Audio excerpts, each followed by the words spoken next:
Assalamu alaikum. Good morning to our distinguished panelists, ladies and gentlemen, whether you are at home or wherever you are. Selamat datang and welcome to the G25 Malaysia and Edunity Foundation's webinar on educational challenges during COVID-19 times. I am Asia Abu Sama, your moderator for today's webinar. Today we have a diverse panel of speakers who will share with us their thoughts on the challenges we have been facing throughout this pandemic. First and foremost, we will be having an interview with Dr. Habibah Abdul Rahim,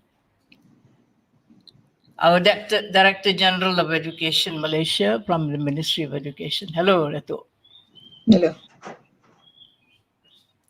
Viewers, please note that we'll be having a short 10 minutes Q&A session with Dato' Habibah right after the interview, because she cannot stay till the end. She has another appointment. So if you have questions for her as you listen to our interview, just post your questions on Slido as you have been briefed just now in the slides that we were showing before I started talking. After the interview with Dato' Habibah, we have a short presentation on video. The video consists of feedback from parents, teachers, and students on their teaching learning experience during this COVID era. Following the video, we will welcome Lieutenant Colonel Cikgu Harry Tan Huat Hock, who is the Secretary General of the National Union of the Teaching Profession, or NUTP, who will be sharing with us his thoughts on the topic. After Mr. Harry Tan, we will welcome Yang Berbahagia Datin Nur Azimah Abdul Rahim. Hello, Datin. Who is the chairman of the Parent Action Group for Education, or PAGE Malaysia, who will share her views with us. And last, but certainly not least, we will hear from Dr. Fadlullah Suhaimi Abdul Malik, or he's better known as Dr. Fazul, I believe, who is the chairman of the Malaysian Communications and Multimedia Commission, or MCMC, who will be joining us later on this panel. Now, ladies and gentlemen, after we hear from the panelists, we will move on to the question and answer session using Slido, as I said just now, where you at home or wherever you are can ask the panelists questions that you have up your sleeve. All you have to do is open your internet browser, go to slido.com, enter the event code, which is G25, and submit your questions. Okay, without further ado, let us begin our interview with Dato' Habibah. Assalamualaikum, Dato'. Waalaikumsalam, Tan Sri. Thank you very much for agreeing to be our chief panelist this morning. Although you are very busy, I understand, but thank you very much for making time for us and for the audience who are eagerly waiting to hear what you have to say about the challenge. Well, it is my pleasure. It is my pleasure, Tan Sri. Thank you. Because they have heard you a lot of times on all kinds of media. I have heard you quite a few times on Astro Awani and all that. Now, my first question, Dato', What has been the most challenging task that Ministry of Education, you yourself, had to deal with since the onset of COVID-19? For me, and I think for the ministry as well, to that question of what's the most challenging task, actually, there's many challenges that we face. But I think I would place the most challenging on the closure of schools, at least the physical school. And also then, when do you reopen schools? I think why do we say that it's most challenging is because at the onset of the movement control order, our schools were having their school holidays then. But then when the MCO was extended, what do? We were considering whether to remain school closure. Thus, you guarding the safety and health of students, teachers, your leaders, school leaders, or do you then reopen school because you want learning to continue? So I think our decision then, through the various engagements that we had, one thing that was clear, whether it be officials, whether it be parents, other stakeholders, people in general want our children and our schools to be safe. Thus, schools remain closed even when after the 2 weeks of MCO was announced, there was further extension. And even when we were in the recovery period, schools still remained closed until a certain period of time because there were a lot of engagement and considerations that had to be made in order to reopen schools.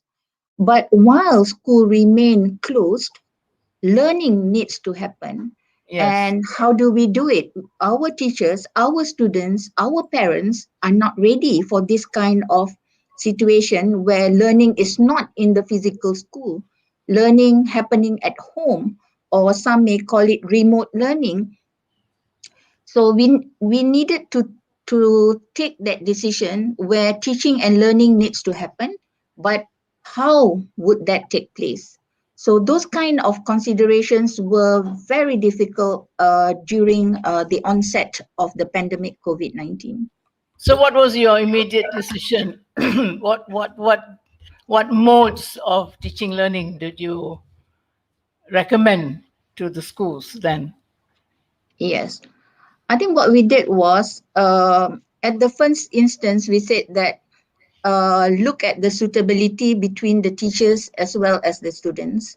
What matters most is looking at the situation. How could we promote the learning? How do we ensure continuity in learning? But after some time, we saw some of the issues, we received some feedback. So, what the ministry did was to come up with a manual on teaching and learning at home, or what we call as manual PDPR, manual pengajaran dan pembelajaran di rumah. And that So was made available to all schools. yes, correct. So what happened is it's based on the various feedbacks that we received, and we promoted three types of where the teaching and learning can happen. Firstly, online, definitely using devices, as well as you need connectivity if it has to happen online. And we launched, at that time, we already launched our DELIMA, or Digital Educational Learning Initiative Malaysia, as a platform. And on the platform, you do get applications like Google Classroom, Google Meet, as well as other educational resources like videos of teaching and learning, our EduWeb TV, our digital textbook, gamification, quizzes, etc. So this can become the platform, as well as using various applications available there, as well as the resources. But then we know that there are students and teachers who do not have access to such devices, or even if they do have the device, they may not have connectivity or adequate data to do online learning. So we also promoted a second approach, which is offline. So you may use certain devices, but you may not have the connectivity. Uh, or you may use the textbook with instructions from teachers, or teachers do come up with modules, learning kits, and various activities for children to do at their home and to return them.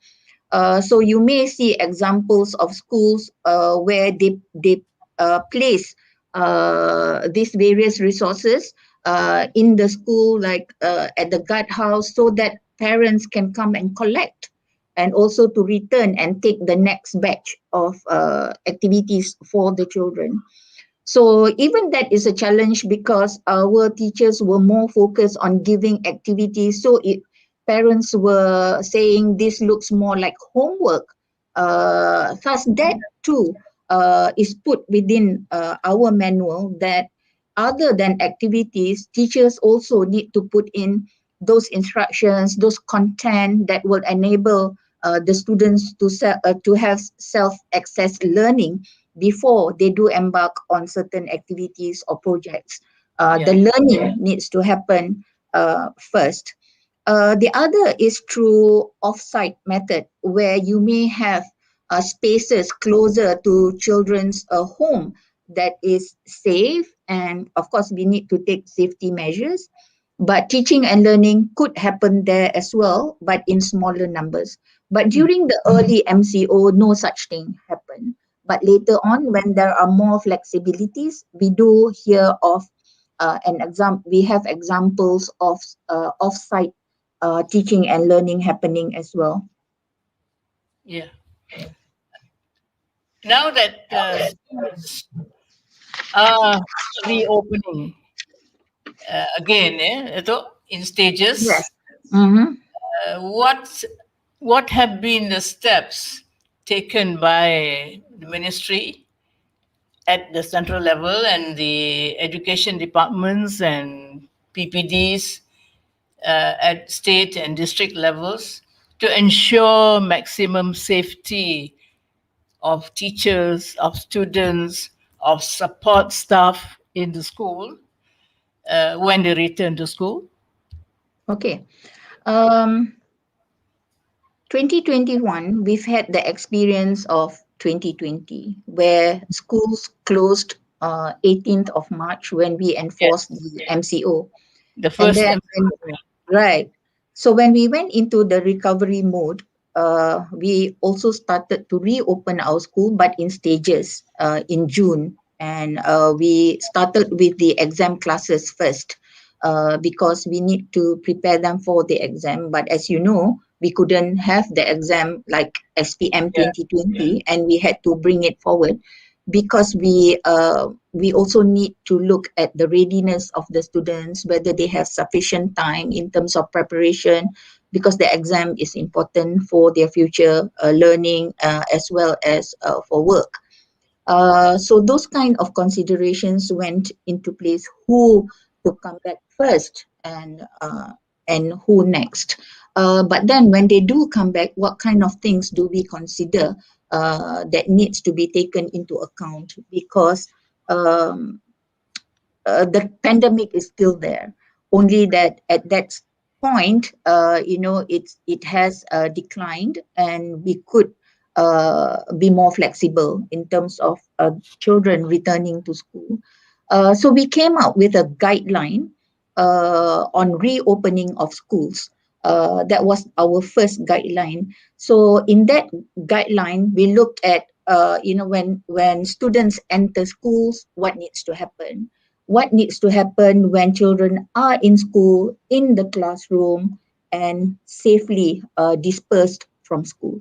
So those kind of considerations went into place, and we engaged a lot of people. We engaged schools to make sure that our guideline can be can be carried out in the school. But I think utmost important is we engaged with the Ministry of Health, because after all, it is a health issue, and whatever steps that we take needs to comply. And we had the approval from the Majlis Keselamatan Negara, National Security Council as well before the use of the guideline and the reopening of school. So I think you will see if you go to any of our schools, even this year, that when students enter school, they need to be screened, and one of the way of screening is to use the thermometer. And if they are 37.5 above, children, students, teachers themselves cannot enter the school because it may jeopardize the school population. And when they enter school, where do they go? There are various signs that shows the direction, where they need to, the path they need to take within the school to their classrooms, so that there's no physical contact. There should be distancing among children. So in the classrooms itself, the desks and the chairs are distanced, so that from individual student to another individual student, it's 1 meter apart. Canteen, we do not serve food in the canteen. Food is brought to the classroom so that the distancing is maintained and there is less movement for the students. We also enforce cleanliness. So there's hand sanitizers, there's also more hand wash basins available so that they can wash their hands. And in the first instance, when we reopen schools, face mask is only for teachers and those teacher assistants helping at the preschool level, as well as those handling special education needs students. But then now we are enforcing all within the school to wear the face mask throughout. And even when they leave, when they have to enter public transport or the school buses to travel, they need to wear the face mask as well. This is again a tighter control in terms of the safety and health of our school population.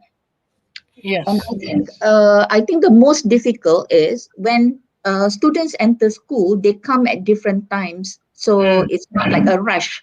But when they do leave school, that's where we need to stagger the dispersal. We need some schools do roll call out or so and so parents here, so please leave. We also have spaces where there are chairs, for instance, or benches where students can wait for their parents, because the dismissal needs to happen in a systematic way. And the other one, Tan Sri, is because we do the distancing, some schools that are single session may not be able to operate as single session anymore. So they may need to operate as double session. Yes. And some double session can remain as double session, or some need to do in rotation. So not all students can go to school every day of the week for schools that are already crowded.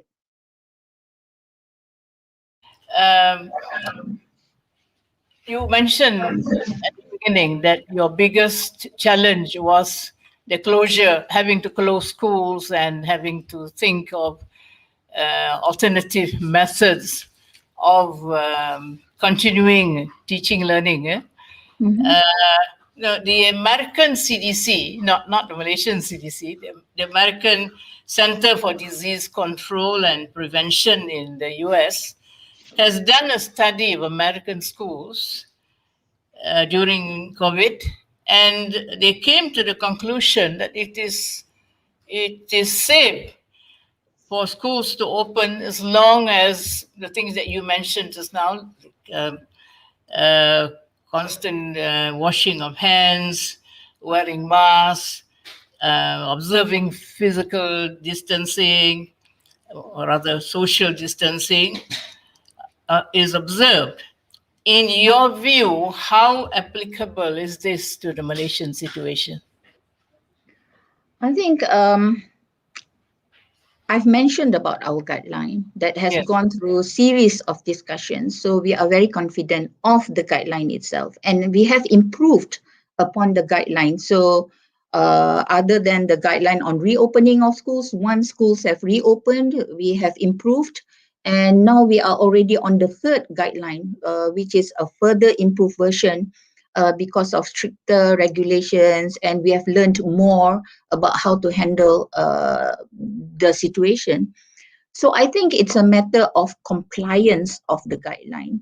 So because I believe that while we have the manual on learning, teaching and learning at home, but we do acknowledge the challenges that our teachers, students, and parents too, they need to play a role in assisting their students while learning at home.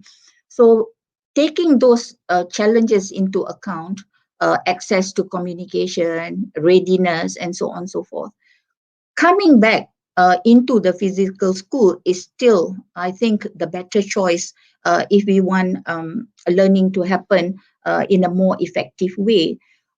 It's a matter of now ensuring that school becomes a safe and healthy place for that to happen. And to do that, we are very confident on the guideline. Only we need to comply on what is within the guideline. That would be the most important. And the role played by parents as well as the community to ensure that children that do go to school, students that do go to school are healthy, because you do not want to jeopardize other children, teachers, the school population on the whole. And we have not heard of cases, Tan Sri, that clusters emerging from school.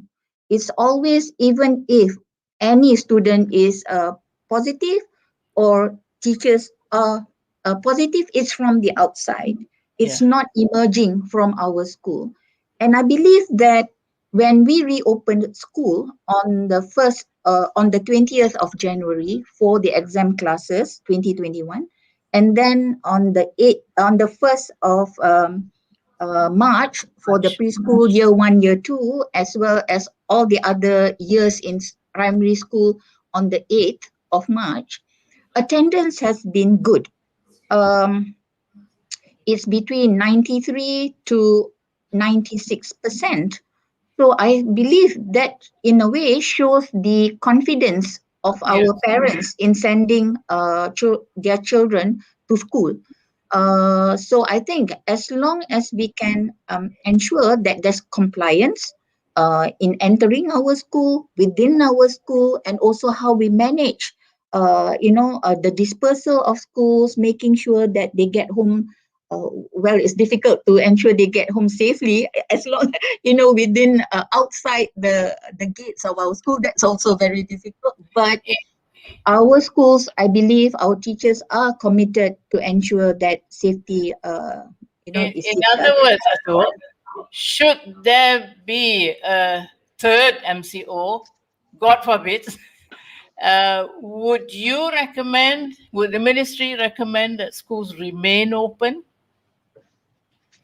It's like this, Tan Sri. Bearing in mind the very thorough guidelines that the ministry has drawn up. It's like this, Tan Sri. When last year, 75% of our schools were already in the red zone area, while there was still a balance of 25%. Yeah. So to ensure safety of all, and to also ensure understanding of all, confidence level of all, we had to close all schools. Now we have reopened schools, even though some areas are still red, because we believe that the guideline again is very strict, and if we comply strictly to the guideline, we can ensure or maintain safety within our schools. So Good. I believe if the MCO happens again, we need to consult. That's always been the case for us. Yeah. And ultimately, while we put our arguments, the decision would still lie on the Ministry of Health and the Safety Council, definitely. But we do put our case forward, if such instances arise. But they will go by your recommendation also, won't they? Well, they need to balance between the Yeah, health and the yeah. safety. Yes, yes. I I totally think agree. it'll go haywire, Tan Sri, if we don't follow certain authority, Yes, yes. on such decisions. My next question, Dato. We know there are many groups and companies that have come forward to offer a donation of devices or peranti, particularly for those in the B40 areas or group. What is the MOE's response, and what is the mechanism? What mechanism have you drawn up to manage these donations? Tan Sri, I think we do have our public-private partnership initiative, and it's already established within the ministry. So through that effort, any private company or uh, donors who wants to donate devices or any form of resources to our schools can go through that particular channel, which is within our schools management division, bahagian pengurusan sekolah harian. So we have already that in place in terms of the structure, and we do have guidelines on how that partnership can happen, and various forms of donation or assistance is outlined within the guideline. And as you have heard about the budget for 2021, we also have such an initiative where we do want to provide greater access to devices for the B40 group in particular. So there is the Tabung Cerdik established, managed by Yayasan Hasanah, where again, it is from the government-linked companies and the GLICs to sponsor, to donate to the Tabung Cerdik. So I think we are targeting for 150,000 students, with a cumulative of 150 million ringgit.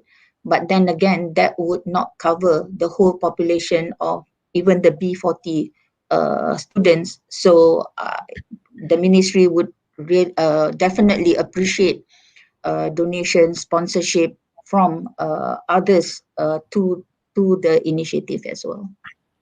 So there is a stream of donations coming in. And, Right. it's not a one stop affair. I mean, you're encouraging donations to come in. Definitely, Tan Sri. I think for the government alone to bear the investment is huge. Huge. And the situation is now. So to have such a huge investment in providing such devices and connectivity would be a very huge, not just in terms of investment, whether we can shoulder that burden by the government alone. Thus, we are looking at the cake is so small. The size is like that, so it will not, become bigger. Thus, any other contribution is much appreciated. And while we need it now, the important thing is we also talk about 21st century learning. We also talk about the fourth industrial revolution, not just in terms of preparing our children, but also beyond that, for further learning as well as the world of work. So the provision of these digital devices as well as the connectivity is in the preparation of these students for the future as well. So even beyond COVID-19, I'm not sure whether it will go back to the situation we've known before. I guess it will somewhat change in the new normal of things. But the importance of digital education, I think, will remain and even become stronger. Only now, the COVID situation has facilitated, has promoted what we have already thought about earlier in terms of the importance of digital education. So the use of these devices and connectivity, I feel, Everyone will become aware. even greater. Next Sorry? appointment. Can I go on to the due to shortage of time, I'll try to combine the next two questions into one.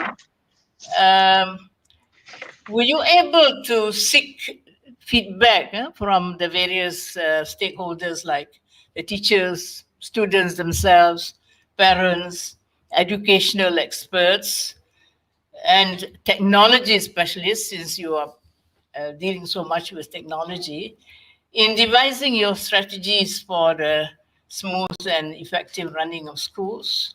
And whether, since you have devised certain methodologies and strategies, have you been able to do some evaluation of what has been going on? I think even in the first instance, when we had to do teaching and learning at home, um, we conducted a survey to look at accessibility to students at home. So that involved more than 700,000 parents, as well as more than 900,000 students. So we can gauge, the ownership of devices is only between 2 to 10%, depending on the device, whether it's a notebook, PC, or tablet. And the percentage becomes bigger when it's ownership of handphones. It goes up to close to 50%. But then we also know that more than 36% of our children do not have any access at all to such devices. So that comes from the survey that's being conducted that reaches out to our parents as well as our students. But then we do have our dashboard where we do monitor on things like attendance, whether there are COVID cases or quarantine among our students, teachers, our school population at large. We also have dashboard on who's doing working from home among our teachers. We have a dashboard also in looking at which schools are being affected, which schools are in the red zone and still cannot be open because they are under the PKPD and so on. So that kind of feedback is already there through the dashboard, and we do have our regular studies. For instance, how did our students and teachers manage during the first MCO, and how has it happened again during the third wave of the pandemic? So such studies are in place, Tan Sri, to give us a feedback on how we can improve, either if learning happens at home, or when we do bring back children to school. We Yes. test our guidelines, we test our manuals, and that involves feedback from schools, from teachers, and parents as well. Finally, Dato, how do you view the future of education after this COVID era? Do you see significant changes in the way education is being planned, designed, and implemented in our schools of the future? Right, because we don't know when this will all end, Right? but I believe it will not go to the same point as where we left, or to the situation where we left. I believe things would change.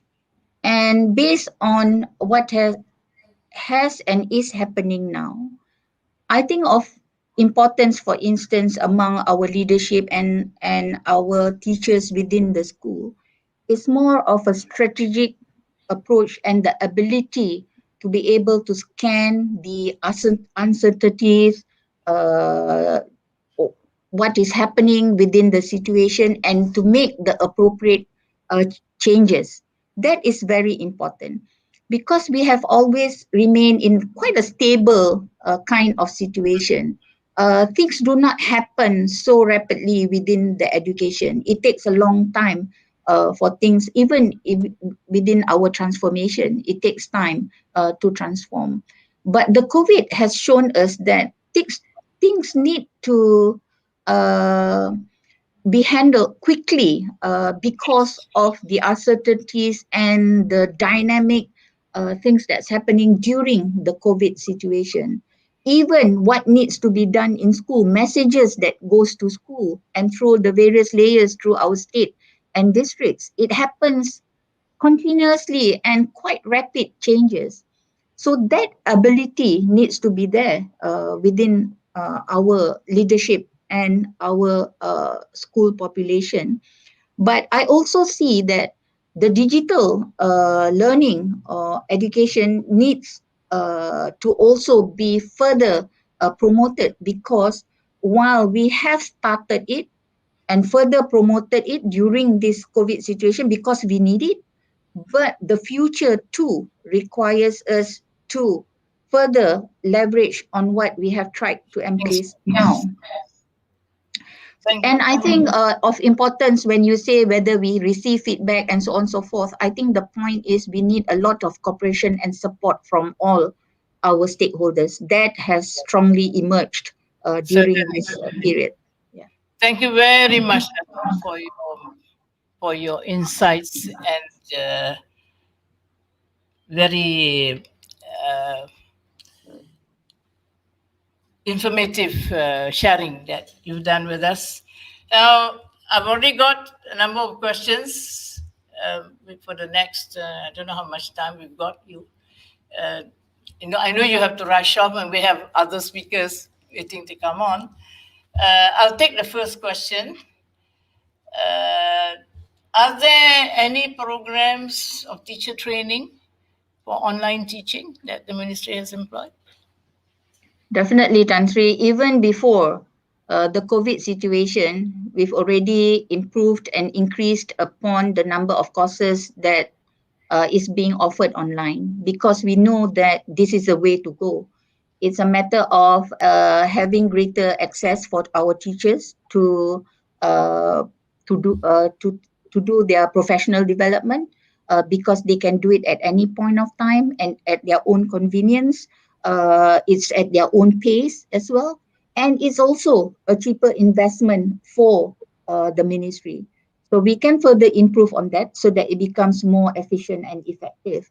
But definitely through the COVID situation, we know that not all our teachers are competent in using digital resources, as well as the teaching and learning approaches when you need to do it online, for instance. So digital training as well as the courses available have also increased.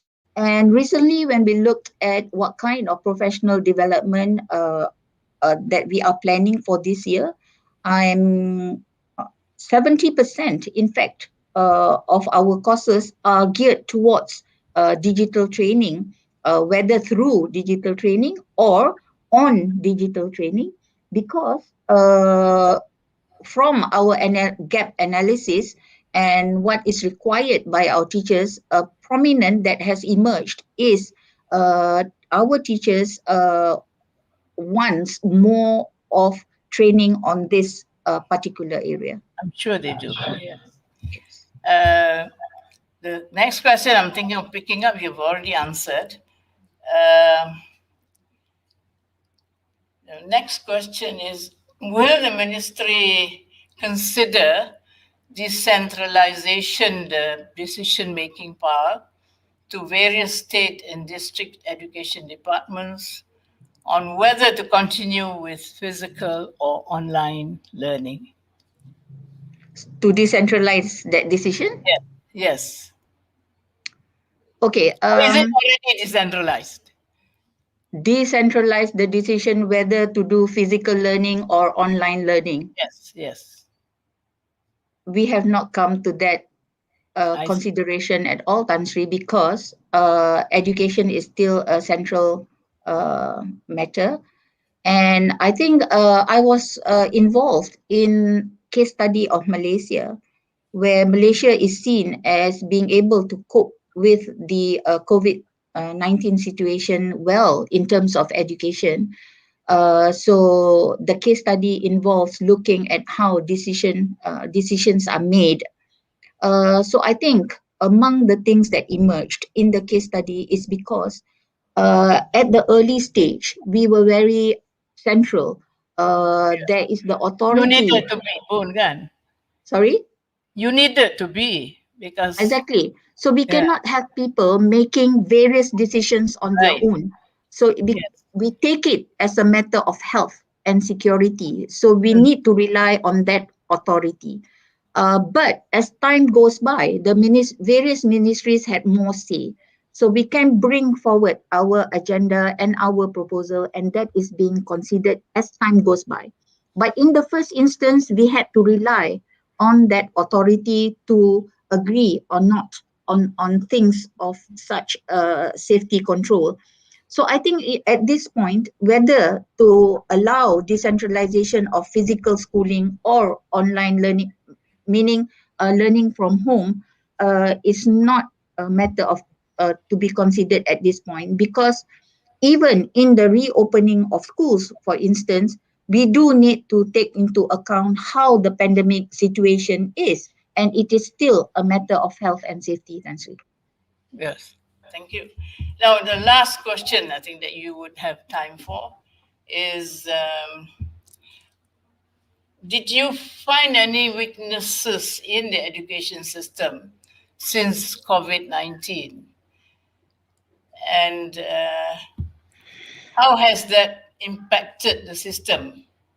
And how could the system be improved further? I think I don't know, maybe you want to highlight just one or two okay. major weaknesses that you find. Otherwise, we'll be talking the whole morning. Exactly, there's so many. Okay, Yes. let me take on Maybe one you or want to two. concentrate Okay. on one or Number one, always on my mind is whether it's physical schooling or learning at home. Learning needs to happen. So my worry, and perhaps which is an important issue, is when we have challenges in terms of access to communication, especially when we see that you can get greater access through online learning. But when there are challenges in terms of devices and connectivity, so there are variances. There would be variances among students in terms of access to learning and how effective the learning happens. So the issue here is a matter of equity, where it may widen the gap in terms of digital education as well as the learning itself. So to me, when we do bring back our children, how far can our schools manage to narrow that gap to make sure that students do catch up, or and be able to continue their learning progress. The other perhaps is in terms of communication. So we do have from the federal to the state, the district, and the school. So how do we improve our communication channel, and how do we also get direct access to our schools so that communication becomes faster? So again, it goes back to, the situation is so uncertain. Decisions happen, quite frequently, changes in what action we need to take. So the line of communication, either through the layers or directly to the schools, need to be very efficient. And uh, everybody needs to take the right action. Thank you very much, Dato. It's been a Thank you very very much. worthwhile 45 minutes or 40 minutes with you. Uh, I think I learned a lot about, in terms of updating myself. I still consider myself as part of the ministry, but a distant member of your Warga Kementerian. Uh, all the best. So you've done a wonderful job. I think you and your colleagues. All the Everyone, I think, best. needs to All play a the part. best for your future initiatives and efforts. We are with you. Thank you Thank you very so much. much, Tan Sri, for the invitation and being able to say some things. But my apologies for not being able to That's okay. stay throughout the We session. understand. Thank you. Thank you. All the best. Thank you very much. Thank you. Assalamualaikum. Waalaikumsalam. Well, ladies and gentlemen, that was Datuk Dr. Habibah Abdul Rahim, our very efficient Director General of Education. I hope some of the lingering thoughts and poems you had in your minds were answered by her just now. We now go to our next slot in our program this morning, which is the presentation, the video presentation I mentioned earlier, which has been the result of some very hard work by our member of G25, Tunku Munawira, with the help of our secretary, Puan Jasmine, looking at, rather compiling what has appeared through our various media platforms on experiences of students, their parents, teachers, to teaching, learning online during COVID. Without further ado, Tunku Mona, over to you.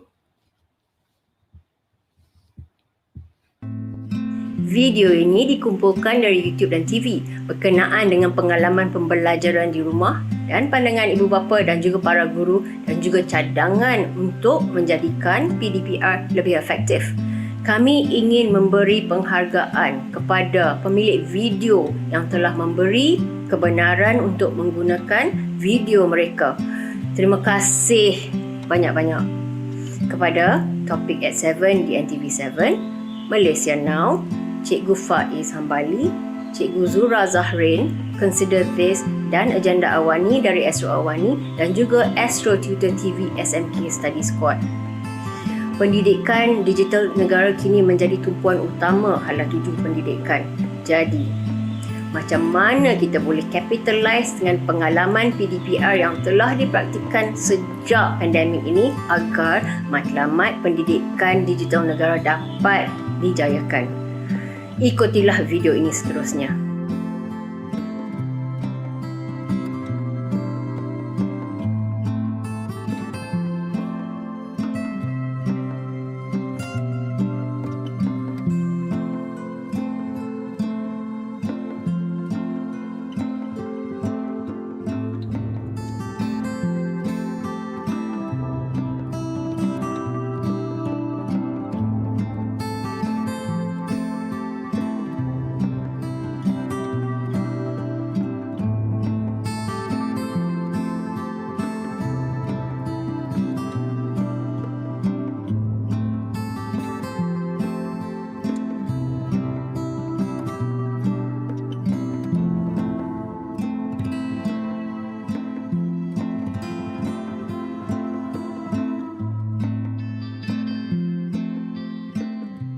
Sebagai parents, agak mencabar jugalah pembelajaran sepanjang PKP ini.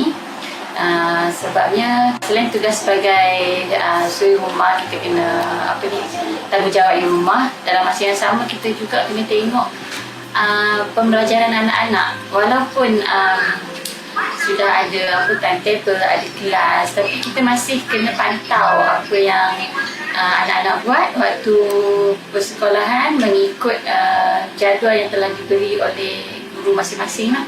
Sepanjang musim COVID ni, saya cuma risaukan pembelajaran anak-anak je. Belajar di sekolah tak sama macam di online. Saya risau mereka tercicir pembelajaran disebabkan kekangan masa saya bekerja. Saya bertanggungjawablah untuk memerhati dan meneliti pembelajaran anak-anak, bantu-membantu. Macam keluarga kami sekarang ni, ada satu telefon bimbit yang cukup dengan data dan boleh digunakan untuk anak-anak dengan secara berkongsi lah, 4 orang anak mengikut jadual masing-masing. Dan ada yang sesi pagi, ada yang sesi petang, dan ada juga yang sesi petang untuk kelas kafah lah, kelas agama. Okey, Aminah, buat. Abang dah habis dah. Okey, buat. Pergi duduk. Contohnya yang sesi sekolah menengah petang dengan sesi sekolah agama. Bertembung, jadi kena saling mengalah lah antara satu sama lain. Kalau yang tu nak buat dulu, yang tu kena mengalah. Sekarang dia sekolah tingkatan 3. Tapi dia pakai dia sendiri handphone itu kakak bagi dia. Tapi online tak okey lah. Kadang-kadang dia surat jam, sangkut-sangkut lah. Surat penting, tak boleh belajar. Tunggu lama-lama, baru sambung sekejap lagi sangkut ni macam lah.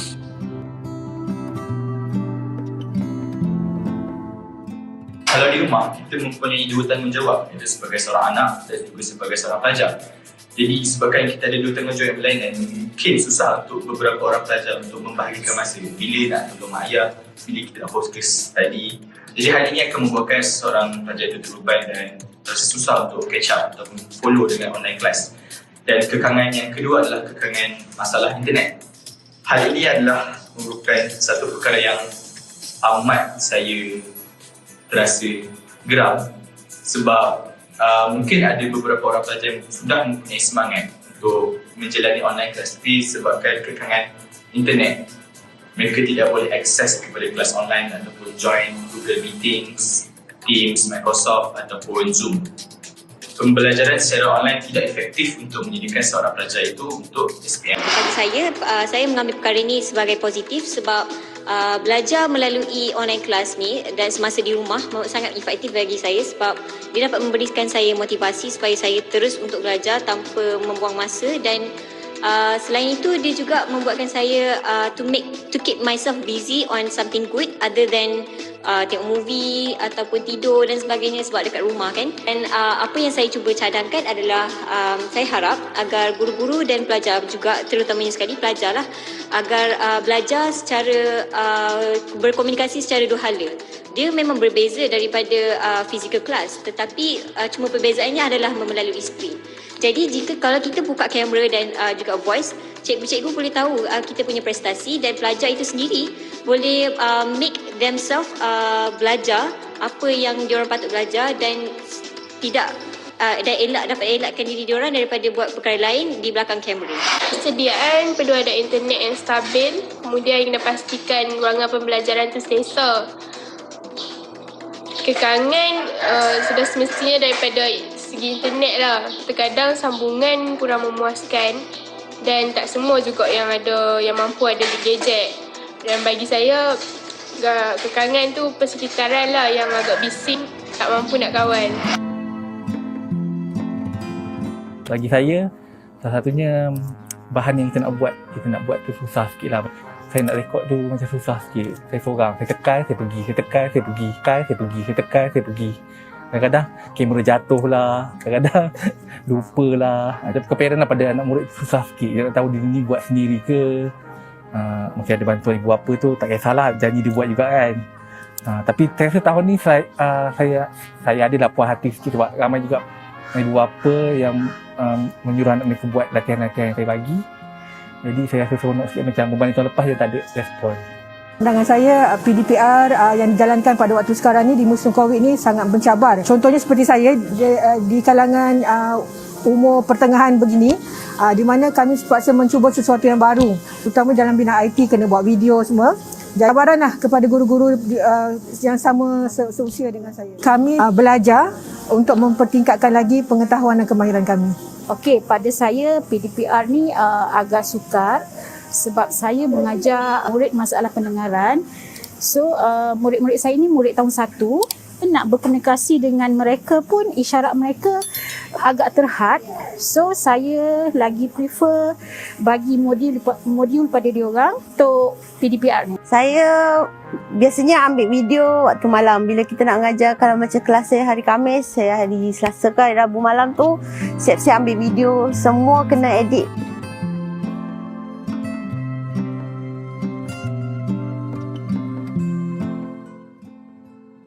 Di menu guru kita pilih aplikasi. Okey, baiklah, ini aplikasi yang terdapat dalam akaun Delima. Dan hari ini saya nak kongsikan tentang aplikasi Blank Space. Di mana aplikasi ini membantu saya untuk menyusun PDPR saya. Saya boleh masukkan video, masukkan nota, masukkan gambar dan sebagainya. Okey, sekarang kita telah berada di paparan Blank Space. Okey, bagaimana caranya untuk kita membina satu tapak one-stop center untuk kita kumpulkan semua bahan pengajaran kita. Okey, step pertama, klik button hijau ini, New Lesson. Okey, kita masukkan tajuk. Contoh saya nak mengajar bahasa Melayu tahun 5. Kata nama Am.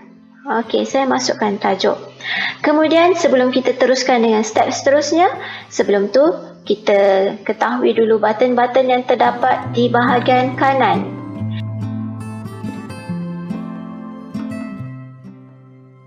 Baiklah, hari ini kita akan belajar tajuk Kata Nama Am bersama Cikgu Zura. Baiklah murid-murid, hari ini kita akan belajar berpandukan kepada standard pembelajaran 5.1 iaitu memahami dan menggunakan golongan kata dengan betul mengikut konteks.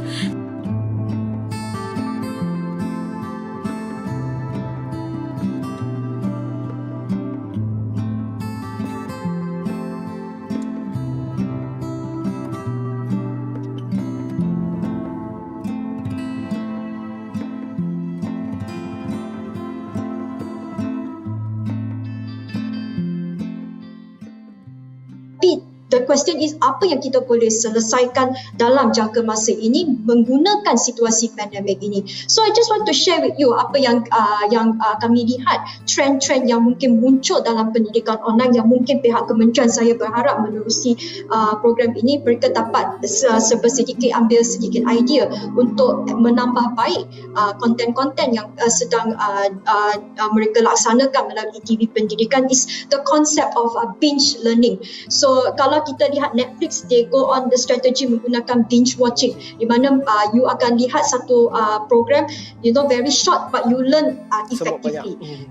Banyak. So you pembelajaran secara berturut-turut tetapi konsisten. Now as a parent, saya juga seorang ibu kepada anak saya yang berumur 7 tahun ini. Apa yang saya nak ialah exactly something fast dan effective, because if you go online learning, attention span pelajar-pelajar ni memang sangat very short. They cannot focus so much. So what is fast and effective? And academicians in the school of business and also academic, mereka sedang berfikir bagaimana kita nak gabungkan konsep binge learning untuk pendidikan. Maksudnya dia keluarkan, contohnya you hasilkan satu satu sesi pendidikan yang short tetapi dan efektif. So that is satu konsep yang mungkin saya berharap mungkin pihak kementerian boleh pertimbangkan semasa mereka dia curate the content untuk TV pendidikan. TV pendidikan platform dah wujud. Sekarang mungkin cabaran yang kita kena lihat ialah bagaimana nak memperbaiki konten.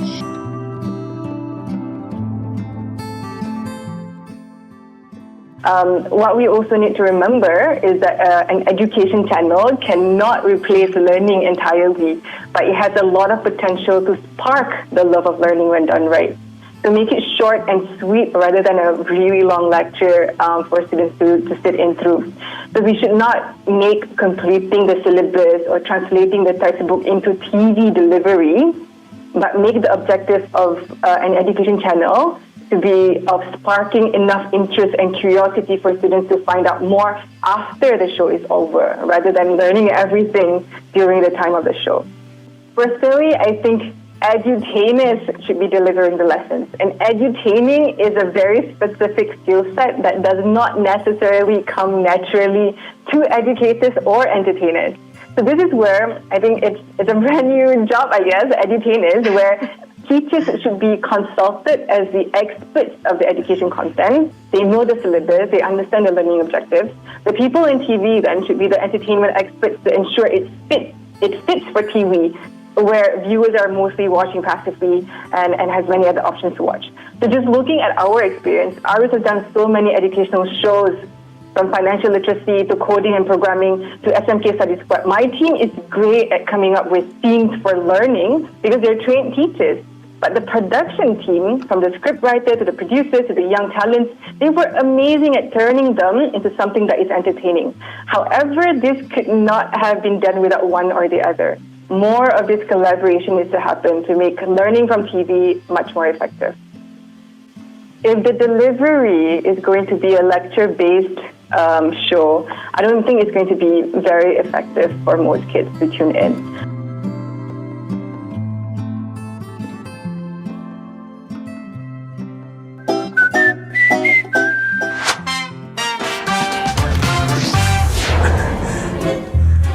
Nyatakan sumber tenaga boleh baharu. Mak, aku rasa aku pernah ingat ni. Tapi di mana ya? Aduh, apa benda jawapan dia? Alamak. Andy, kau buat apa kat sini? Tak tolong kau lah, bro. Bayangkan kau berada di pantai. Mak! Boy kat mana ni, Mak? Berada di pantai sekarang, boy. Ya! Sumber tenaga boleh baharu apa yang boleh rasa dekat sini? Panas je. Panas, Andy. Mana betul cahaya matahari ni? Ini tenaga solar kan? Lepas tu? Angin. Ini mesti tenaga angin kan? Air laut. Ini mesti tenaga hidro kan? Dia wus-wus macam tu. Macam kat ombak. Betul lah tu. Tenaga ombak.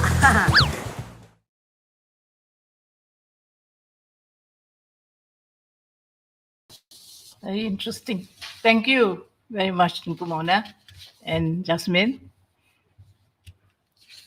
Now we come to our next slot with Cikgu Harry Tan. I've got it. Yes, okay. Harry Tan, the Secretary General of NUTP. Welcome, Cikgu Harry. So, would your mic is unmuted. Can you say something? Can we hear you? Thank you for having me, Tan Sri. Right. Yes, please go ahead and share with us your thoughts. Thank you very much. Education during COVID. Okay. And maybe you have some reaction to the video and to what Dato' Habibah was talking about earlier. Go ahead. Okay, thank you very much. Before I start, I just want to bring at the attention of everyone just now the video clip by SMK Squad, right? As an entertainment. So that is what the union aspires to be posted in our D-Date TV. Because in an entertainment like and not like a teacher teaching a class where everybody will be switched off. Okay, coming back to this issue of education during this pandemic, during these trying times, I want to reiterate and stress that from the onset of the attack by COVID-19, NUTP has treated this as a war. We have given our wholehearted support to the authorities, namely MOE, MOH, our Prime Minister, because when you go to war, you can only listen to one general. If you have many generals on the battlefield, I can guarantee you the war can never be won. So that is our approach. And for your information, NUTP has a moratorium of not making any statements, even though we were hounded by the press all over the country and from overseas, we kept our mouths shut. So that was the onset of the war and our contribution to make sure that our country will face this adversity or this trying time in a united manner. Okay, so when we go through the instructions given by MOE to have teaching online, and you must remember when the whole country was shocked by the Prime Minister announcement on March the 16th, 2020, whereby on March 18th, everybody must stay indoor and no one should be outside your homes. And anyone caught outside your homes, you're going to see the army, the police, and it's going to be a big trouble for you. All right, it's just like sheltering from a bombardment of bullets and bombs and so on and so forth. Okay, so however, we found that we can't just stay at home and just keep quiet and wait for to weather out the storm. We also must do something, especially like what my boss has said, the Director of Education, Dr. Habibah. Learning must go on. So we supported the Ministry of Education's initiative to make sure that our students, those under our tender care, are not left behind. So what we did was we got lots of engagement, and we believe that engagement is the only way forward. And through that, we have also engaged with our sister unions from out of the country, and also among our leaders in all the states, and also the second and third rank leaders at the grassroots, so that we are able to get information, master information, to help the ministry solve problems that may arise. Now, when the Ministry of Education gave the order that teachers were to teach from home, so this is a new concept altogether. It's basically from 3D to now 2D, to put it in context. That means the students are just able to see their teachers online or in front of their monitors or in front of gadgets, but they can't really touch the teacher, hold the teacher, or really feel the teacher's warmth. So basically it's that. Now, like for example here, I believe that when I'm talking, I don't look good. I'm not handsome like Amitabh Bachchan. So I prefer that maybe it could be changed into an avatar. Like just now, there was one teacher teaching Bahasa. It was avatar. I was so impressed. I was looking at it and I was so interested. So perhaps that is something a skill that we must acquire. Now, as we went on and then we had discussion with all our grassroots teachers, we found that we need to do something. And we found that when we go through all the journals, the literature on education, pedagogy, we found that nobody in this world had done any studies on pedagogy for physical distancing. There are lots of pedagogies on all kinds of things, on distance learning, remote learning, OKU teaching, vernacular teaching, language teaching, the history, everything, but none on physical distancing. So the union has sparked off a race among all the academia in the academia world to come up with a pedagogy on physical distancing. I am very glad to report that we are the first. Now, it started with a collaboration with the University of with the Faculty of Education from University of Malaya, led by Dr. Nasri, and we discussed the steps that are needed to be taken to have this study. Perhaps my slides be shown so that as I go through, then they understand what I'm talking about. Okay, all right. So now you'll just read through the slides. I'm not going to explain on the slides, but I'm going to explain on what we have done in the early months of the pandemic. That was in the month of April and May. So we found out that we need to initiate this. And NUTP, we have the resources because we have a membership of more than 200,000. In fact, we have 230,000 members with us. So we have the financial resources, we have the expertise, and we have the collaboration, not only within the country, also out of the country. So with that, we first conducted a survey of which 10,500 respondents who are teachers replied that out of the 10,500 respondents, 93% said that they wanted face-to-face teaching. All right, but unfortunately, that is not what we can. That's what they aspire, but that's not can be carried out because of the pandemic. Everybody has to seek safety under the shelter of their homes. So the next best option was a 2D option. All right.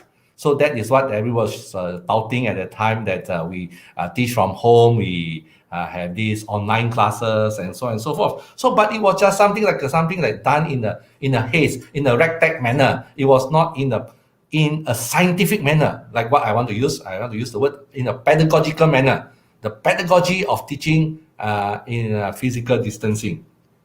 Okay. Now, one of the highlights of our studies was the class size. That time, the Minister of Education said the class size was actually 20. But our expert says no matter what the size of the class is 15. And it's not from the education experts. We were also in collaboration with the medical experts who got their information from WHO and also from the medical literature. So these were something that were the highlights.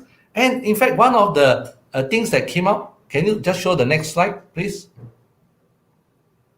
Okay. So one of the things that came out from our studies was that one aspect that we were very keen on was the term that we used was a grab teacher. All right. So we found out that, okay, for example, in the interior areas, the students don't have access to the teachers. So what we should do, what we have suggested is that the teachers should go to the students' homes or maybe to the balai or wherever it is to disseminate information. But of course, not like in a regular school where regular school hours, perhaps in a certain time.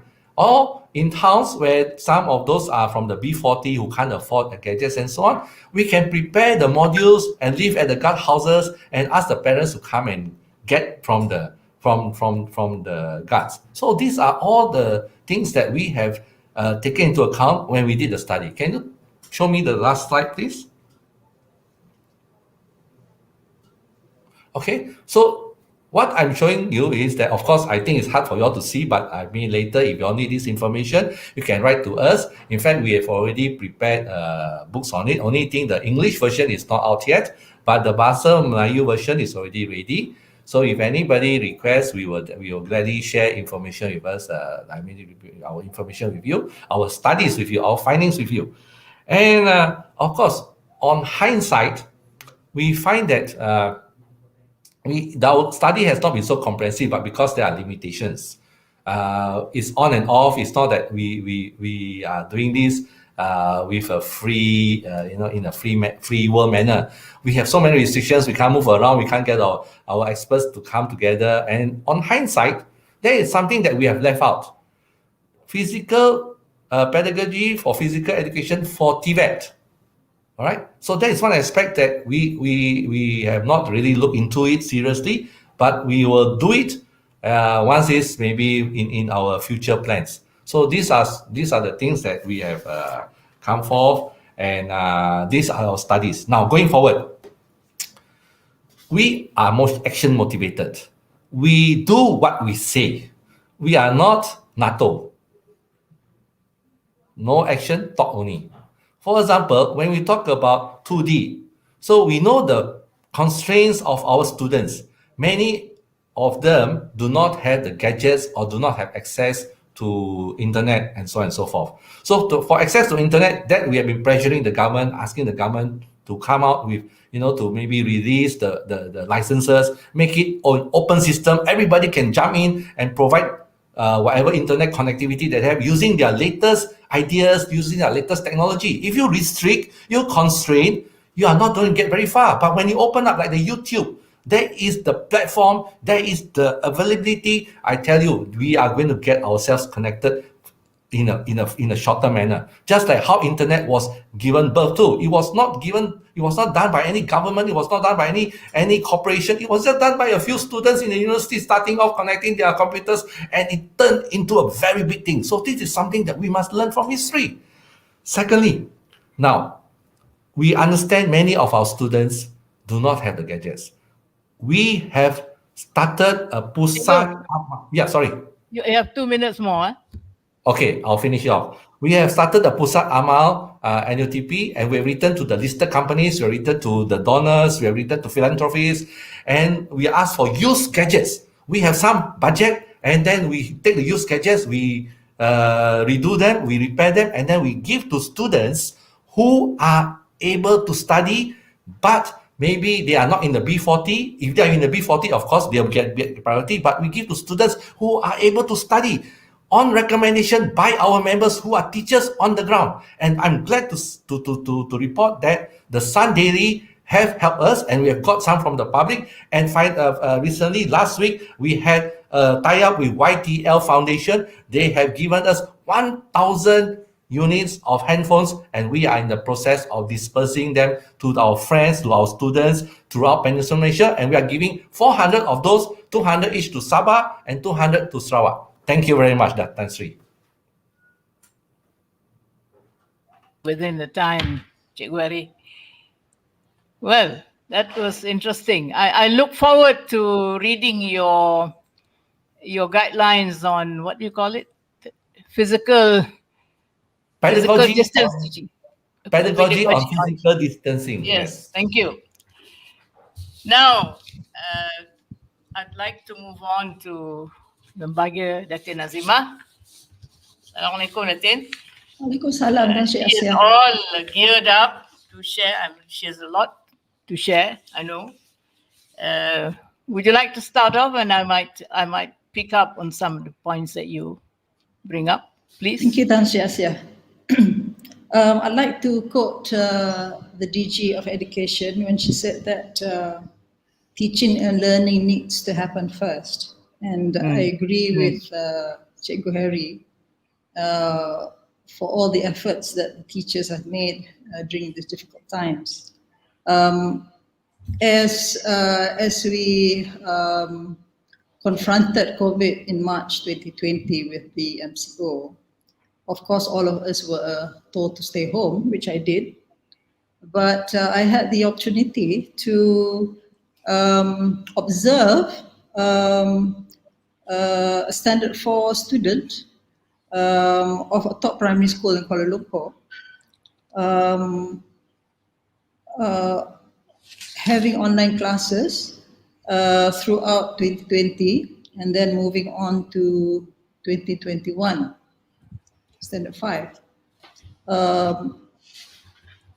Of course, granted, it was difficult in 2020, but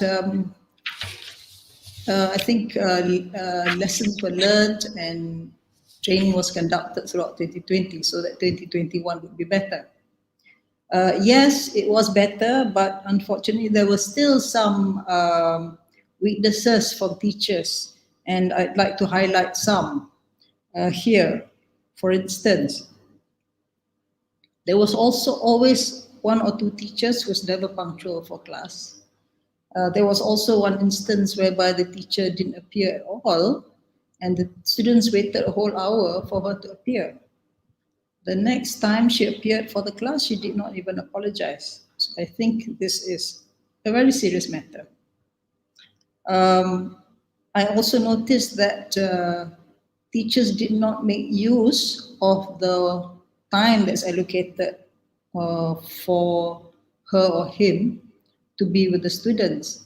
In some cases, they would just post a link of a quiz or of an activity which the student probably did for 20 minutes, and then that was the end of the class, not taking advantage of the rest of the 40 minutes which was allocated to the teacher. So I think it's quite easy to post links and activities. Of course, the difficult part is interacting with the student online, because you may have, tens of students online, all opinionated. But I think this is when the teaching happens. The teaching happens when the teacher interacts with the students. You need to speak to the child needs to respond, and the teacher has to ensure that the outcome for the day is met, that the students understand what is being taught that day, and then get the kids to recall the topic of the day.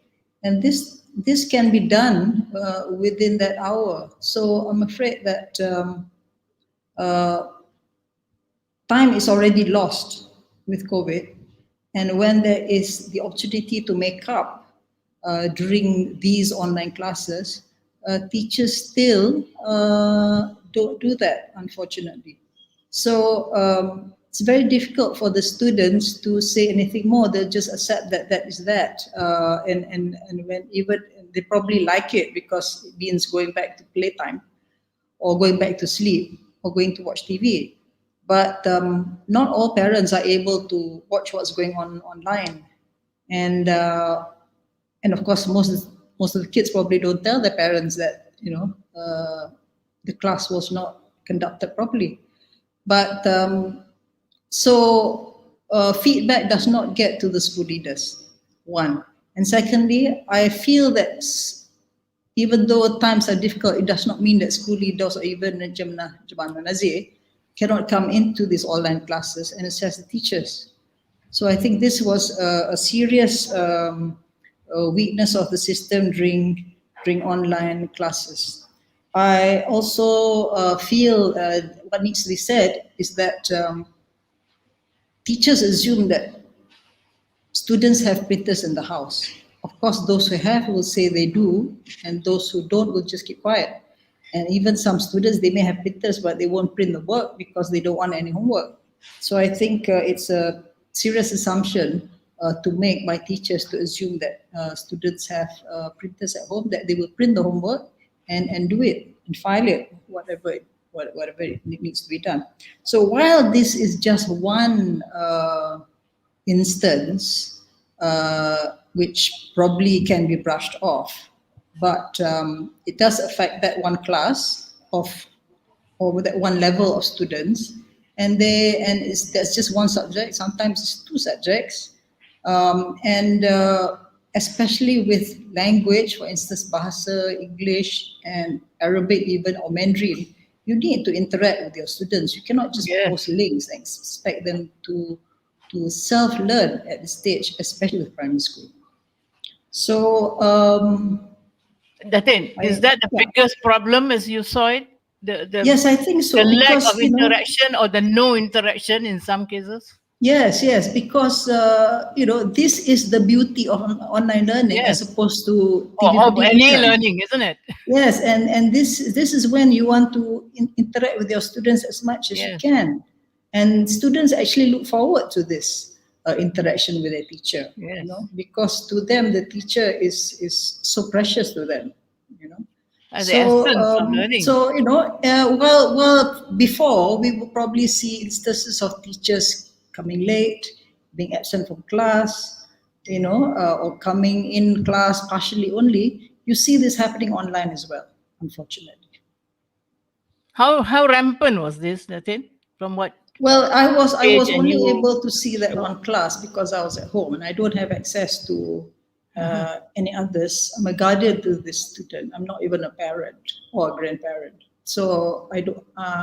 This is my own experience, but then it cannot be an isolated incident. I think there are still several instances of it, and because teachers are not assessed, are not checked randomly or otherwise, they find shortcuts. Mm-hmm. You have other interesting observations besides that? Well, I think the other thing also is that I noticed that the teachers, when they also, some teachers will pay for instance Zoom meeting, for Zoom, but some teachers it's quite interesting, it's quite funny because they will tell the kids, okay, after 45 minutes everybody turn off and then we turn on again because the teacher doesn't want to pay for subscription to Zoom. But I think what's important, more importantly, is that teachers have now learned this new teaching skill. So how can we harness or nurture this teaching skill as schools reopen? I think teachers are a great asset now more than ever as they learn these new skills, and with connectivity coming in with government expenditures, huge government expenditures. How can we capitalize on this, and how can we finally see some serious blended learning happening in schools? And once we get the connectivity in schools, and which must not be patchy as it's been before, it's a matter of spending a little bit more on devices so that some serious technologies can be used in schools to move forward rather than relying only on teachers. What we want is to get students to be inquisitive, to be curious about learning, so that they will become independent learners and move on to be even global learners, without relying on what's being taught within the four walls of the classroom. We have some extra time for you, Datin, because we're still waiting for Dr. Fadlullah, Dr. Fazul, to be back from his other engagement. So if you have he is there. Hello. Hello, Tan Sri. Apa khabar? Sorry to keep you waiting. Yeah. Okay. Okay, I'll just tie up with Datin Azimah, ya, Dr. Yes. Fazul. I'll come back to you. Okay. Terima kasih banyak, Datin Azimah. Sama-sama, Tan Sri Asya. That was the most direct feedback yet we had of especially your personal experience. We are curious about which school the person you're looking after is in, but never mind. We shall dispense with that. Thank you very much. Welcome. Selamat datang, Dr. Fadlullah. Boleh saya panggil Dr. Fazul ya? I hear that is your favorite nickname. Yeah, everybody calls me that, and Tan Sri, don't worry. Even Datin Azimah's husband calls me the same. So. Oh yeah. You're not his patient, are you? No, we went to school together. Oh, I see. Well, that is even more close than a patient-doctor's relationship. Dr. Fazul, selamat datang ke webinar ini. Terima kasih, Tan Sri. Saya ingin mengucapkan banyak terima kasih atas kesudian. I know Dr. Ahmad sibuk at this point of, I don't know, at any point of your career, I suppose. I was afraid that you might not be able to turn up at all. Thank you. Given our word, I will be there. Inshallah, I should be there. Terima kasih. I'm very glad. We are very glad to have you as our guest at this webinar, where we hope you can share with us the various initiatives and efforts MCMC is engaged in towards upping or updating Malaysia's digital infrastructure transformation. I hope I'm using the right terminology. This is a rather foreign area to me. It's okay. Once a teacher, all you need to do is learn it once, and then you learning. All of us. Teachers learn more than the students sometimes. Yes.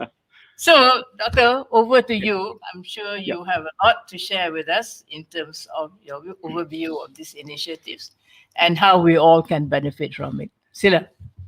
Terima kasih, Tan Sri. Assalamualaikum and a very good morning to all. I guess most of us would have heard this term called My Digital that was announced by the Prime Minister on the 19th of February recently. Okay, now what that entails is that it's a blueprint that is meant to help the country move from where we were before. If you recall, in 1997, we had this huge blueprint called the Multimedia Super Corridor. At that point in time, we were all still in the early days of using computers. If you recall, back in the mid-90s, anyone who uses a computer will probably be known as a nerd. But today, every one of us is a nerd because all of us use a device one way or another, be it a computer or a handphone that we have with us in our handbag or in our pockets. So which means the country as a whole is actually digitized, but the question now is how do we optimize this new, if you want, a new landing or for us then to move forward.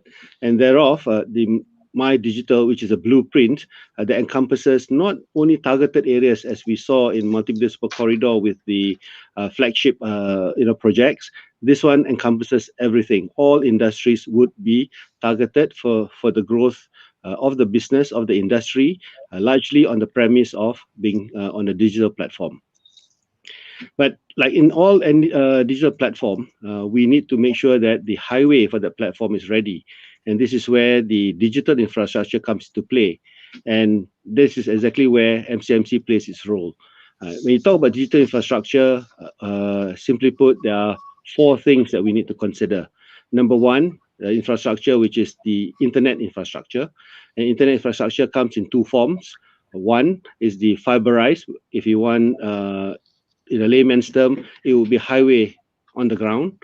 And second, you need the mobile infrastructure, mobile or wireless infrastructure, which can be equated to as the highway in the air. Now, both highways need to be connected. So hence you have the 2 areas of digital infrastructure, which is the fiberization and the mobile infrastructure. And the fastest mobile infrastructure today would be the 5G technology.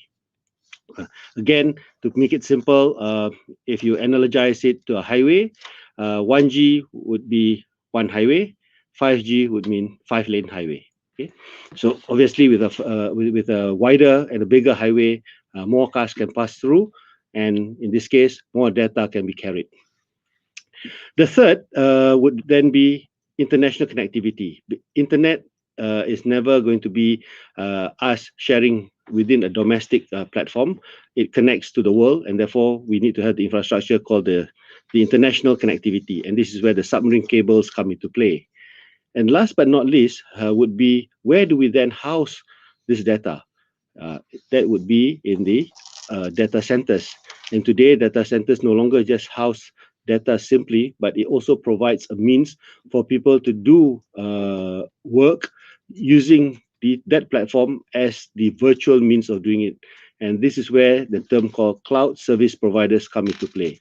So these are the 4 areas that MCMC will then avail itself to, 1, obviously to regulate, 2, to also help develop the industry accordingly, which hopefully would then mean to you and I as end users would be an easier and access to the internet, fast access to the internet, with a high quality of the internet service that we all subscribe to, okay, which will then open up the world for all of us to do many things, and it's only limited by our creativity on how we use the internet. And education certainly would be a key component, because without the skills and understanding of what internet can do, we will not be able to harness the power of internet as nations and as the country as a whole. So that pretty much encapsulates what that My Digital is all about, where MCMC plays its role, and what is to be expected out of this. Okay.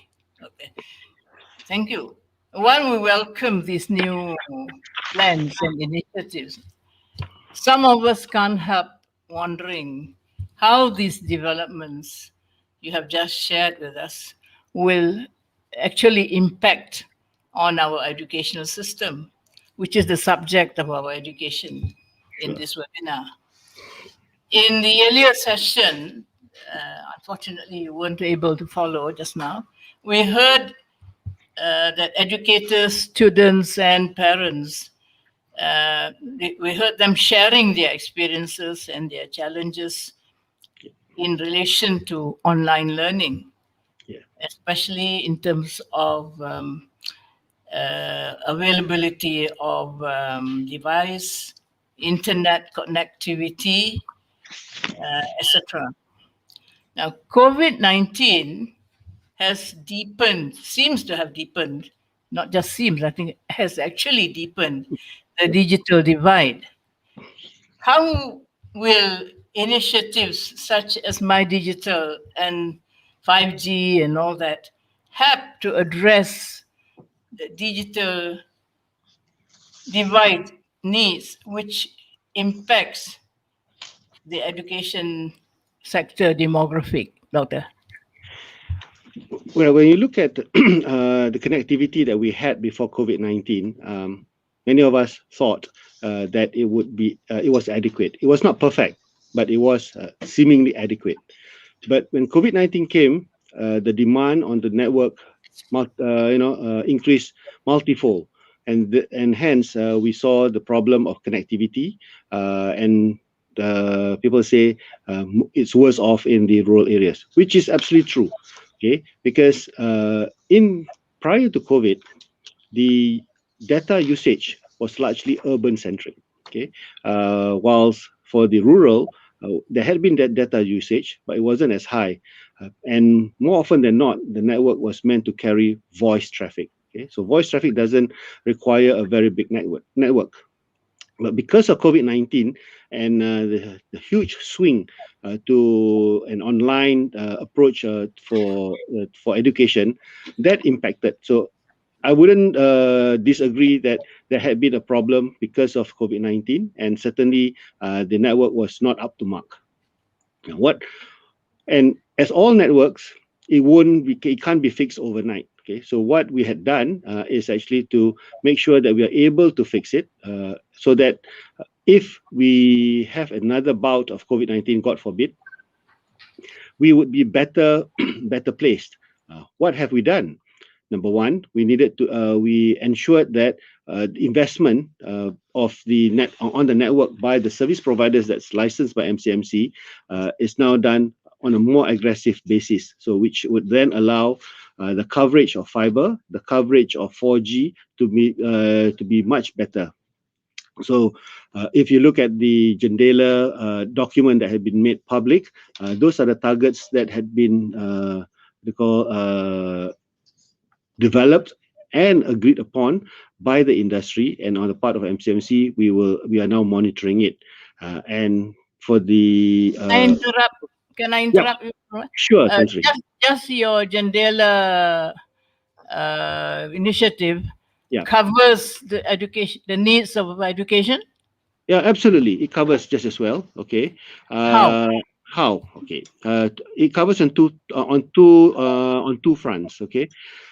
If you look at education happens either in school as well as outside school. Okay. Now, outside school is where we have a means to make a difference, and this is where the coverage that I mentioned just now, improvement of that is being undertaken.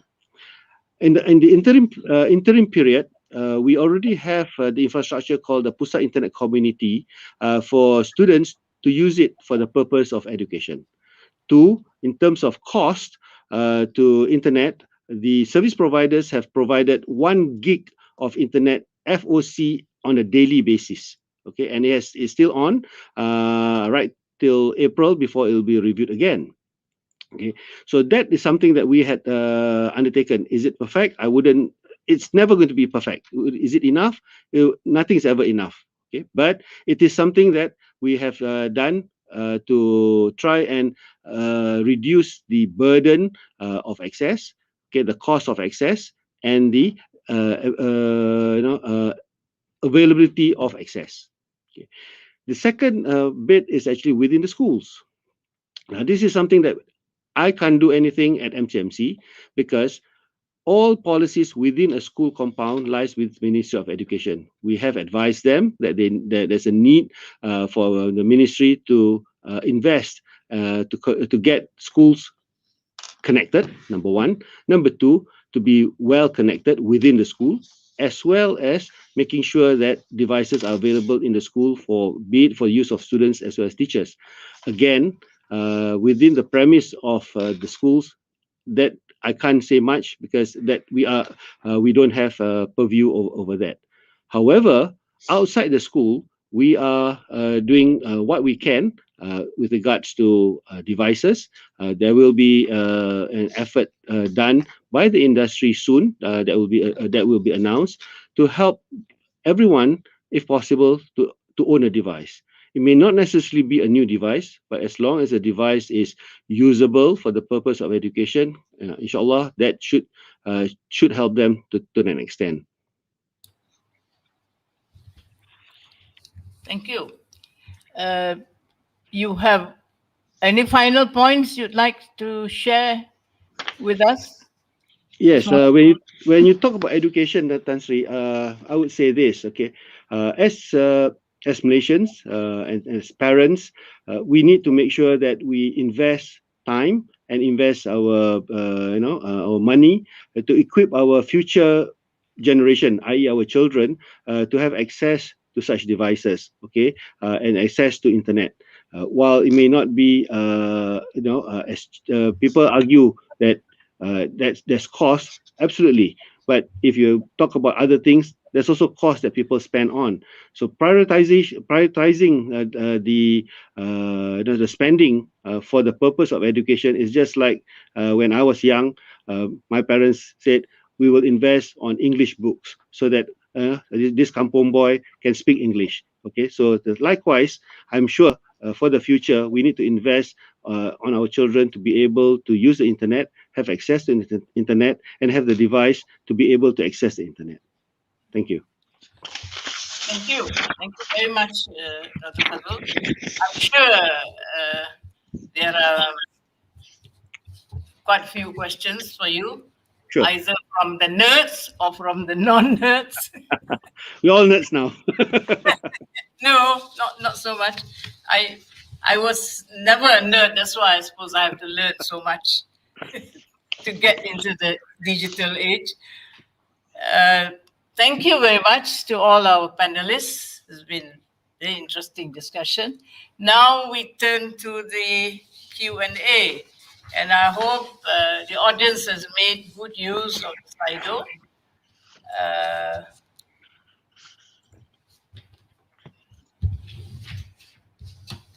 Let me see. I'll take the first question, and I will refer to either all of you to answer or whoever is it is meant for. First question was, this is more for Ministry of Education, which that Albi Bus no longer with us. What questions we can't answer now, we will try to answer on the G25 Facebook. Am I right? Yes. Okay.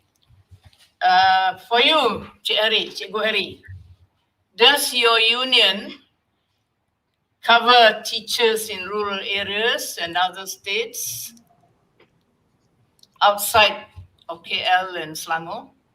And how have they been handling the pandemic or online learning? You got that? Okay.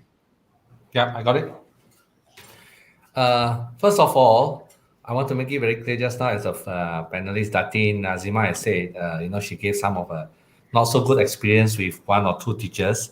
First of all, we like to say that NUTPD does not condone blackship.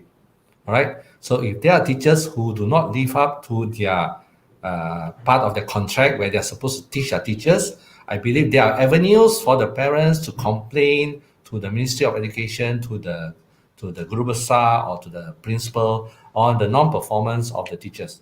But at the same time, I appeal to everyone to be able to understand, Howard, that teachers have not been taught or have not been trained to teach in 2D. We have been trained over these years, all the pedagogy that we have learned is all for face-to-face learning, teaching with the students. Okay, coming back to the questions of that, do we just only represent teachers from Kuala Lumpur or Selangor only? The answer is no.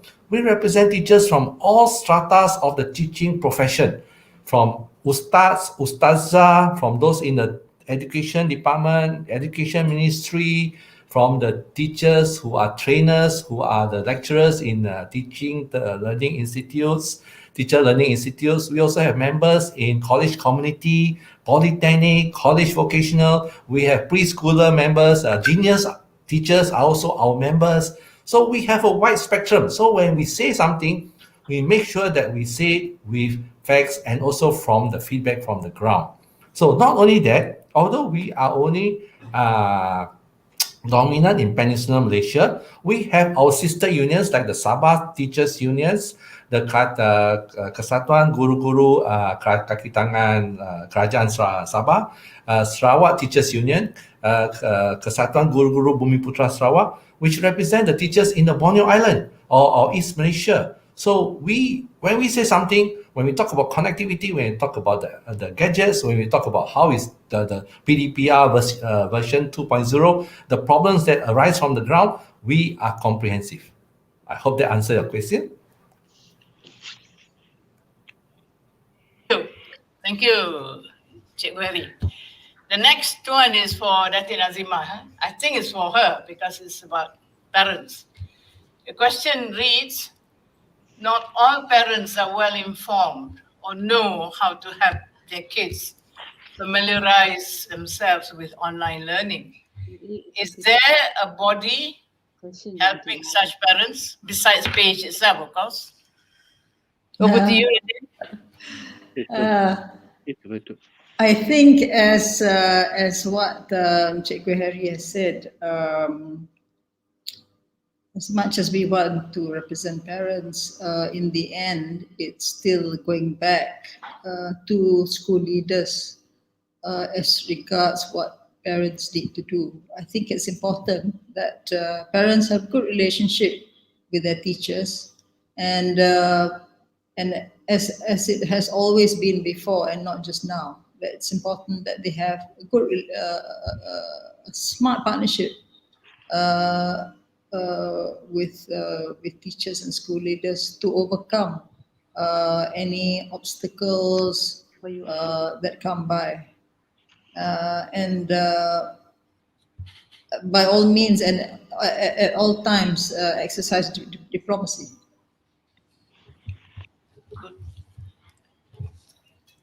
Now, the next question is for Dr. Fadlullah. I understand you have to leave again, yeah, Doctor? I'll hang around till 12:15. So then after that I have another appointment. I'll pose a question. Sure. Is 1 GB enough? Because you're talking about giving 1 GB or 1 gig, isn't it? Yes. I'm learning these terminologies. Is 1 GB enough, especially for families with one device only and many children? What say you? Tan Sri, as I said just now, is 1 GB enough? It'll never be enough. Okay, if I say we have 1 liter of water, is 1 liter of water enough? It'll never be enough. Okay, hence, but don't mind you that 1 GB is given FOC. Okay, I'm sure we can't be having everything FOC. So therefore, as I mentioned just now, we too need to invest on the services for us to have access to internet. Undoubtedly, there will be a small group of people that are challenged, okay, and that small group of people will have other means of assistance beyond just 1 GB for the access of internet. You have to leave now, Doctor. There are no, few more questions for you. I'll be here till 12:15. Okay, So, all right. yeah, don't worry. Okay. The next question. Salam, Dr. Fazul. This must be somebody who knows you. Knows you, Dr. Fazul. Would the MCMC consider developing more Pusat internet community? If we have more such Pusat, students without devices or broadband can use it.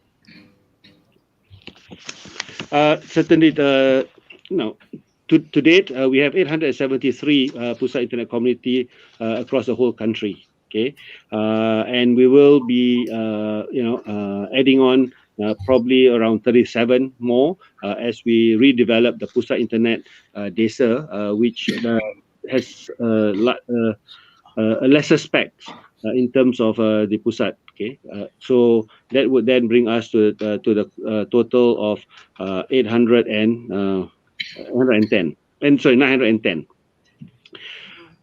So that will be our immediate plan. Okay, and then thereafter we are also transforming the Pusat internet, so to look at the model moving forward, so that we are in a better position to help grow the number of Pusat internet community. And mind you, there's always cost, okay, and we need to make sure that the cost is managed in a manner that there's no wastage. So that, which is very, very important at all times. Okay. You are a popular member of the panel. Next question is also for you, Dr. Fadlullah. Sir, what are the short-term solutions for connectivity problem in rural areas? we surely can't wait months, years for SP to erect new telco towers. I've heard this question before. Yeah. Certainly, Tan Sri, as I said, getting a network up is not something that you can do it immediately. So we have a three-prong approach. Okay, the first is that for areas where there's already towers, we will ensure that there's upgrades will happen. So for rural areas, a lot of the towers do carry equipment that supports a 3G service, which is inadequate to support data. And that we are upgrading it to 4G, and that will help to some extent. Second, in areas where it is remote and we don't have the time to wait for infrastructure to reach there, we will use a slightly different technology for access. In this case, it's called satellite. It is very costly, but in this would be in areas where the population density is low. Okay, and for that, the tender will be issued out soon. If not end of this month, it'll be at the latest. It'll be by early April this year. Okay, so that would allow us to get the remote areas to have access to internet probably by Q4 this year. Okay, whilst the towers will take time, admittedly it will take you easily a year or slightly more to complete that. Okay, and don't forget, towers are not just about building the towers. Approvals to build a tower is also required, and those approvals are given by the state, not by MCMC. Okay, and this is where we have to continuously engage with the state authorities to ensure that the approval processes do not take too long, because that would just delay the project even further. Okay, and last but not least, I would say do optimize the existing Pusat Internet community. We have actually extended the hours of the opening hours for people to be able to use that, and we do see that a huge number of students do come there for education, for them to do activities related to education.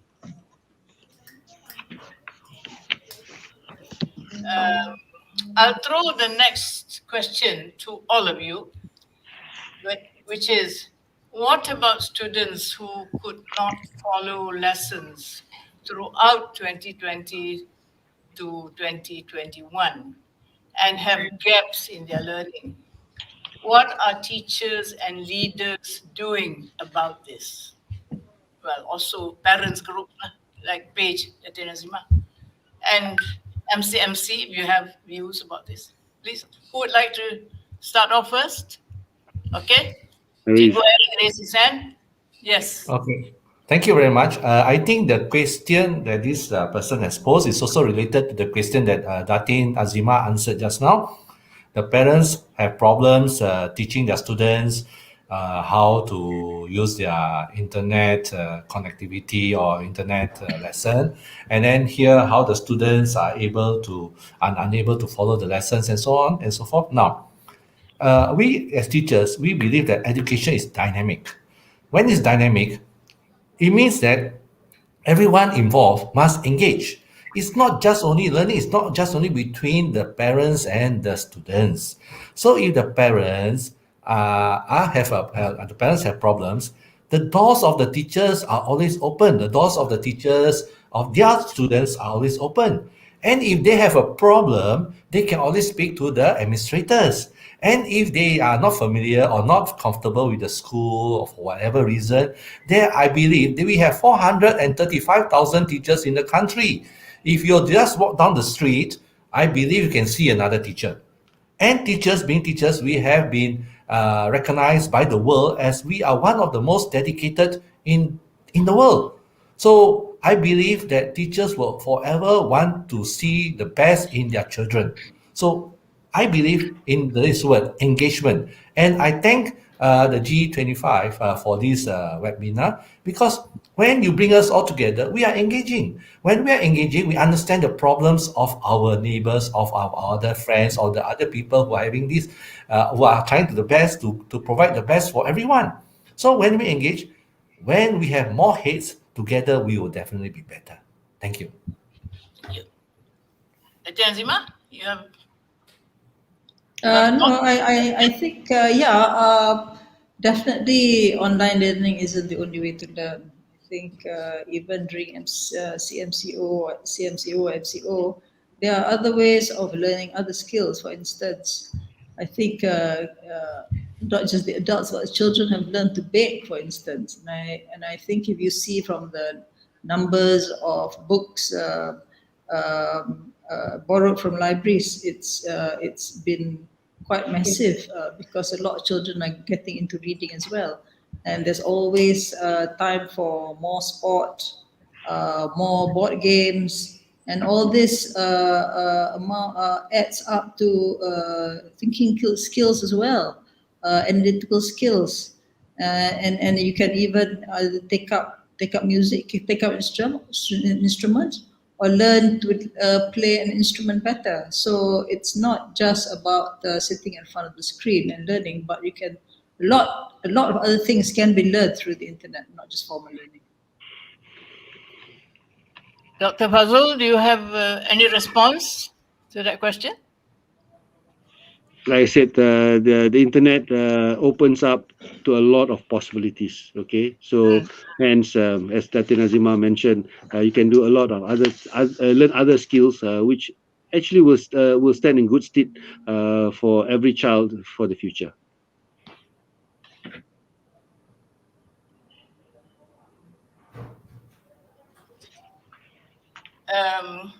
Dr. Fazul, the next question is for you. Has the MOE indicated to MCMC how it expects Jalinan to impact schools? And then related to that is another question, you can take them together. What is the budget for Jalinan? I'll take the second question first. Okay, the budget for Jalinan Jutanegara has been is 21 billion in total. Okay, spread over 5 years, for which 40% of that would come from the government via the Universal Service Provider Fund. Okay, so that is housed under MCMC. Okay, so the rest of it are in commercial areas, and that will be invested by the service providers themselves. Okay, so that would be the total quantum. Okay, is it huge? Yes, it's absolutely huge. Is it doable? It is doable, and we are monitoring that. And if for the purpose of transparency, we will provide a report on every quarter. The first report was provided for at the end of last year. Okay, we'll have the second report come April this year. That will match against the respective targets by quarter. On MOE, yes, we have engaged with MOE.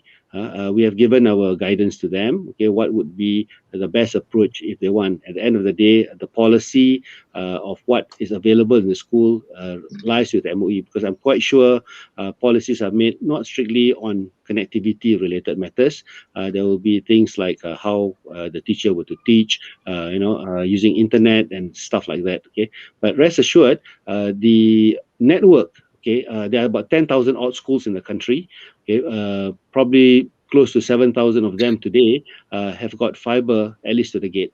Thereafter, the MOE will then have to figure how they want to get it connected from the gate into the school premise and around the school. And we have given our inputs to them, and I'm sure they will be making the right decision of how to move forward for that.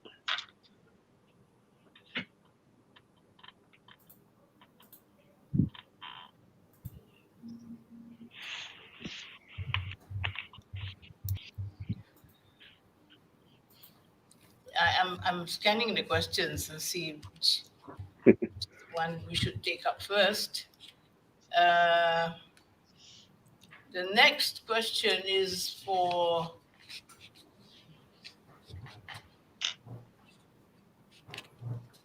no, we have already taken up that one. For Cikgu Harry. Cikgu, does your physically distance pedagogy differentiate the teaching and learning of different subjects? For example, language subjects vis-a-vis mathematics and physics, for example? What's your response to that? Yeah, thank you very much. Definitely, we'll go forward Of course, we are an NGO. We do not get any aid from the government. It's all self-funded, and we are non-profit oriented. So whatever budget that we have already put into the pedagogy in general for all teachers. All right. So now, if you want us to go into it specifically, definitely, if there's a request from our members, we will definitely look into it, given the resources that we have. And of course, like I said just now, in hindsight, there is something that we have overlooked, not say overlooked, that we are going to plan for the future will be pedagogy for physical distancing for TVET. So it's a very specific area. So I think in that TVET probably you will cover engineering and then vocational technical training. So definitely we are on that track. Okay, thank you.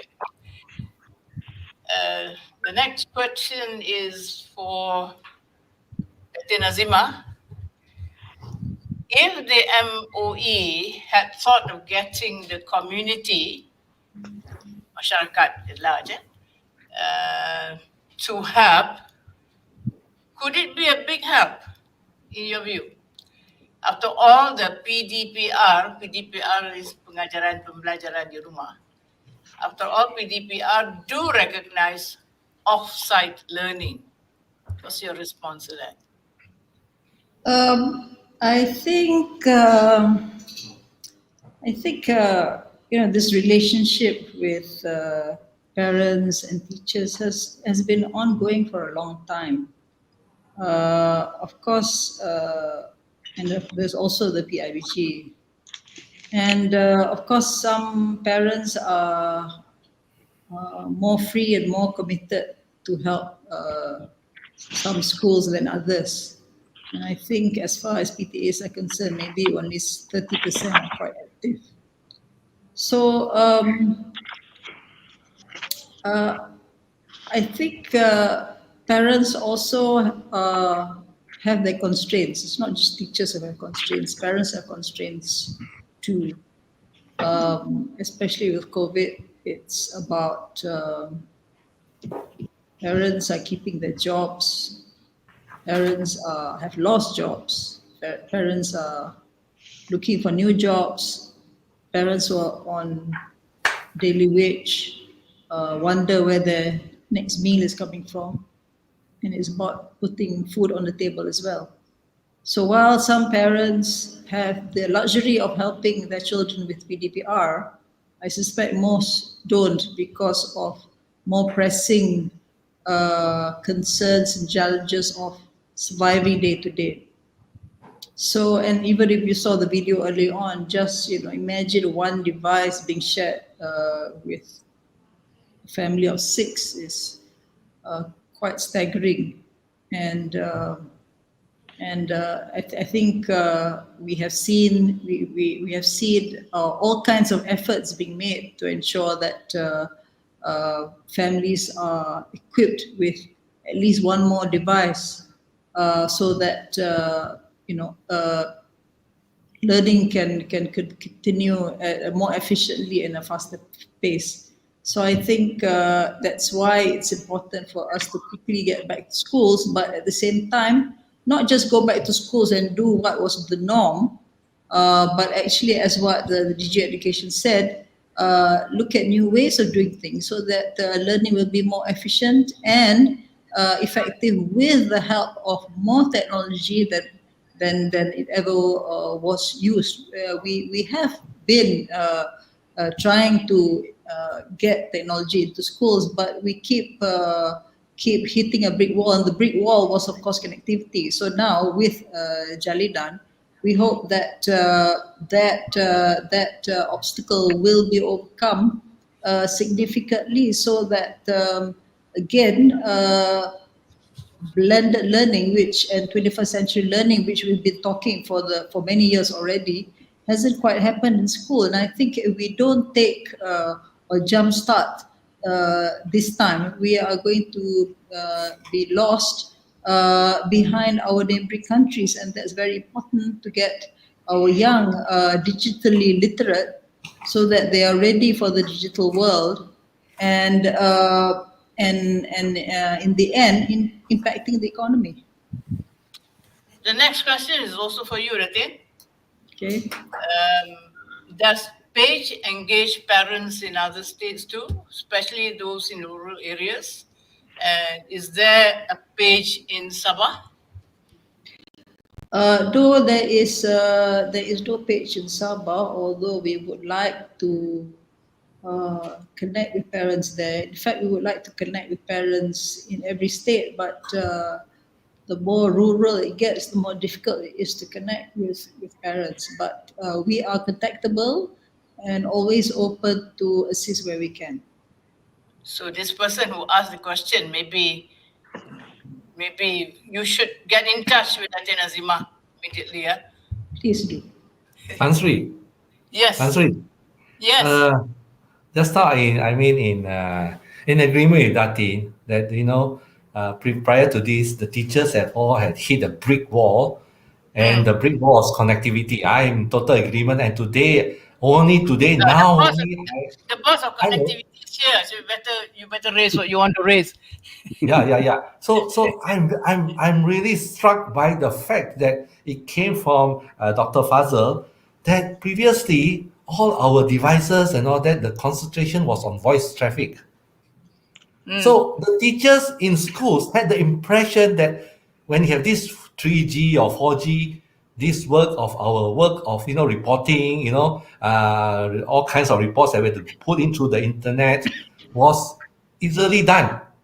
So now today only I know why the teachers are always seeing the donut on their screen every time they want to key in data and so on and so forth.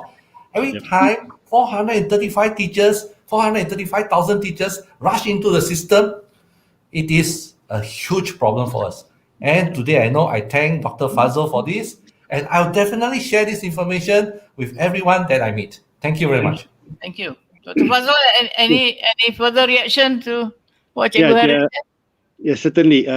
Now, when I talk about 3G, it's actually when you use your handphone to submit. Okay, so yes, you get the donut, especially when you have a huge amount of data that you want to, you want to transmit, or you want to download. That's the first problem. The second problem is at source. Okay, all of us will get connected into a system, especially when you talk about data submission, at the MOE or even Ministry of Health and many ministries. This is where our advice to the agencies: please make sure that connectivity to the server is also adequate. Okay, especially when more people are getting onto it. So it's just like the road during the festive season. You have a highway, but you have got a jam on a highway simply because the highway cannot cater for the sudden load in terms of number of cars. Likewise for traffic. And the third thing that they need to also make sure that the server that they are that they are providing for the teachers also has the same capacity to run multiple users entering into the system. Now, if you don't fix these three, if you want speed bumps, then you certainly cannot drive at speed. So, Cikgu Harry, please, bring it up because we've been saying this far too many times. Okay, servers are, still old. Their RAM is too low. They cannot handle all this data. And then connectivity into the server. Everybody says, "Oh, this is enough." Yes, when nobody uses it, it is enough. But when everybody uses it, it will never be enough. Yes, but the sad part is that we teachers at the ground level, we are unaware of this. We just only want to do our work. We only want to provide the best for our students. So if we are aware, if we have engagement with the authorities, then we know the constraints. And when we know the constraints, we will have our creativity, our initiative to overcome. But unfortunately, at the bottom, when we get instructions, we follow blindly. Saya yang menurut perintah, and then at the end of the day, it gets so frustrated. When you get so frustrated, you are not able to do your best for your child. You must understand that.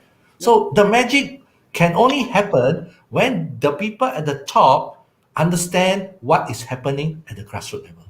Thank you. Absolutely. Thank you, sir. Well said, Cikgu Harry. I'm sure that Dr. Fazal is going to walk away with that strong message from you. Thank you. My next question is for Cikgu Hari and Datin Azimah. How much influence does PAGE and NUTP have as a driving force for change in the education system? Does MOE listen to your proposals? Who wants to respond first? Datin.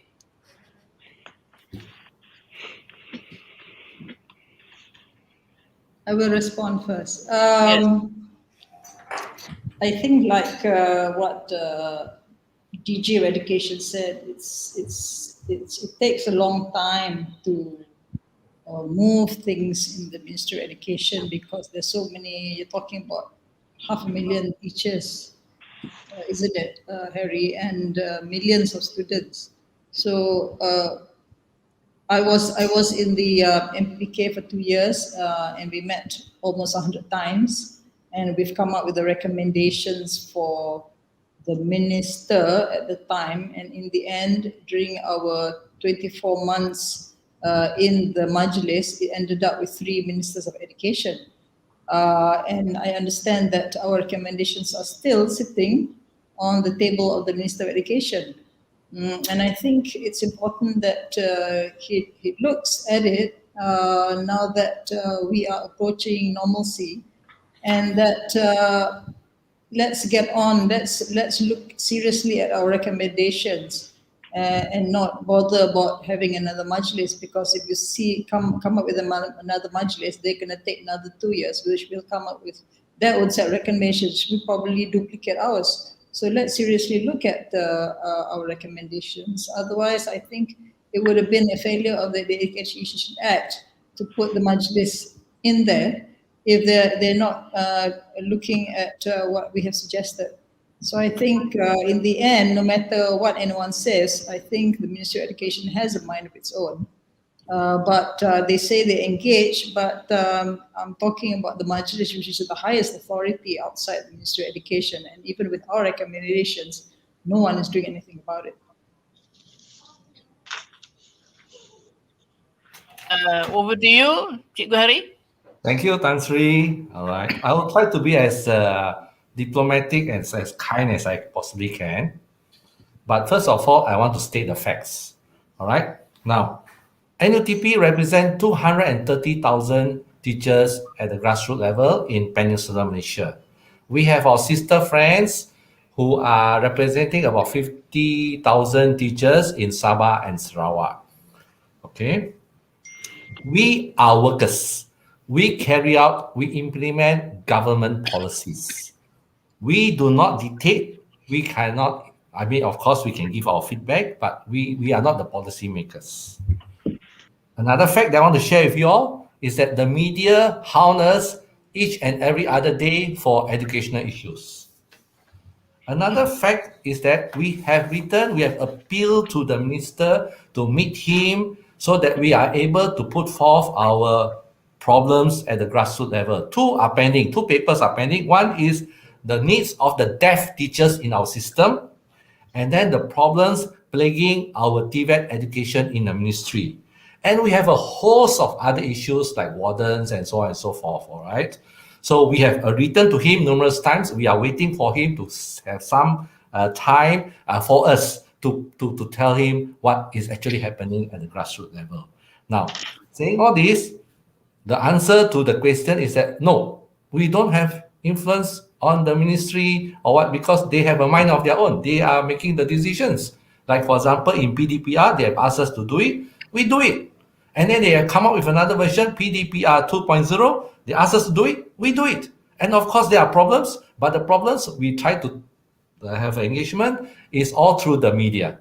So it's not good for us, because at the end of the day, we are just washing dirty linen in the public.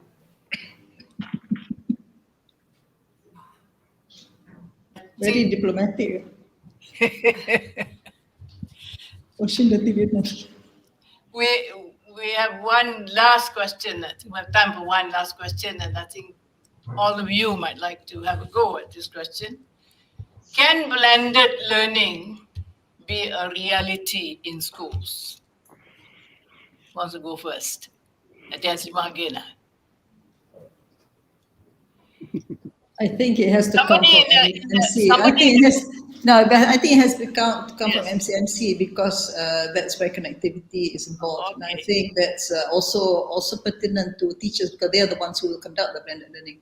We are just the byproduct. Okay, so you would like to throw it at Dr. Fazul, just before he goes off. You know, he has to go off for his Mayang Jemaat. We don't want to answer for his lateness in going for his Mayang Jemaat. Yes, Dr. Fazul, would you like to take that up? That's what friends are for. Friends like you don't need enemies also. Okay. Yes. Personally, I think we are ready for blended learning. Okay, but we also need to manage our expectation of what the blended learning should be. Okay. What is being done today is that we are ramping up the connectivity capacity and coverage. Okay, so there is time for us to plan, improve the capacity to teach over new mediums. Okay, as Cikgu Harry mentioned just now, the teachers by and large had been trained on a chalk and board type of approach. So all the pedagogies that you have are designed for that. So this is where the training of teachers needs to take into consideration that this would be the future of how teachers would teach.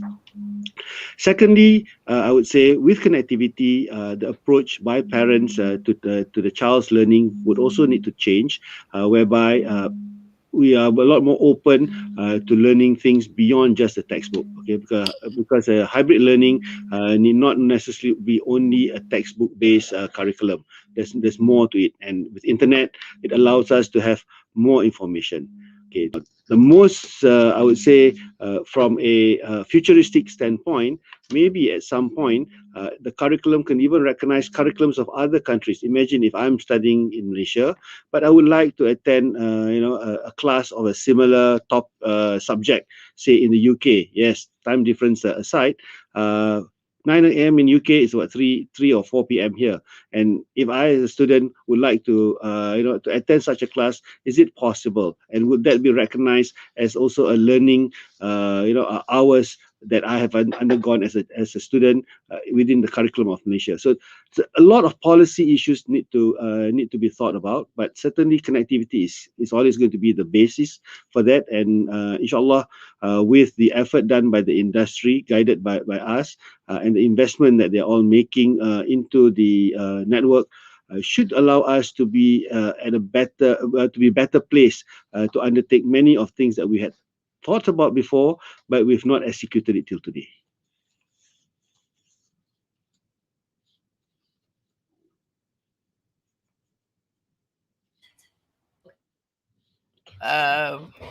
Dr. Fazul is free to leave. Yeah. Well, any further comments from any member of the panel before I wind up? No?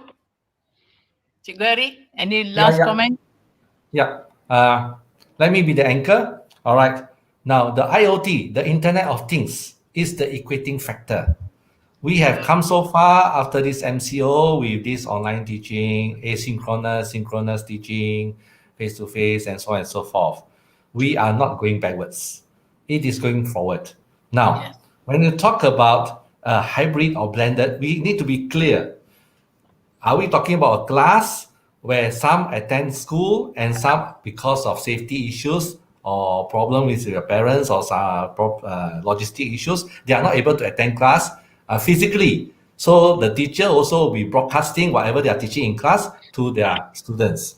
Another one will be a rotational class, meaning because of the size of the schools, the schools are not able to cater, and we want a single session. So therefore, maybe they may have a rotational class. So students come in on Monday, they are home on Tuesday, they are home again on Wednesday. So when they are at home, so the teachers will carry on with the hybrid classes. And then, of course, the last one will be when there is an MCO, all are not able to go to school. So then the teachers will have to have this kind of classes. Now, at the end of the day, it's all about going forward. And when you talk about going forward, it must be a comprehensive planning. There must be a policy. There must be a policy that encompasses all ministries to make sure that it becomes a success and not just one ministry trying its best to go forward. Another ministry has some of the problems, but it's not looked after. At the end of the day, it comes back to the issue that just now I had with Dr. Fazul, saying that not only the 3G problem, we also need to look at the server, we have to look at the roads, the toll, and then here and there. Everywhere is a total package. So when you talk about the total package, then everything must be looked into. And most important that I stress and I'm repeating is engagement. So when you engage with all the stakeholders, definitely we can move forward in a better manner. Thank you very much. On that very positive note, we come to the end of our discussion this morning. Tuan-tuan dan puan-puan, I'm sure you agree with me that we have had a very informative and absorbing discussion on educational issues at the school level since the onset of the COVID virus. You notice we did not touch on higher education because that's a big area with lots of issues in themselves. And there's another group within our education committee at G25 that is planning to have a webinar on higher education in the not too distant future, possibly after Hari Raya. I don't like to commit them, but it will certainly be within the year, I hope. As enunciated by our Education Director General, Dato' Habibah, just now, and by the other distinguished panelists this morning, we have not been standing still, have we, while this pandemic has caused a lot of havoc to our educational system on a scale never seen before in Malaysia. Credit must be given to those at the front line of our educational system, either at the ministry, at the state, district, and school levels for their untiring efforts. And we know how untiring those efforts are from what we've heard today and from what we in G25, we've been talking to parents, to students themselves, to teachers. They have all been very untiring in their efforts.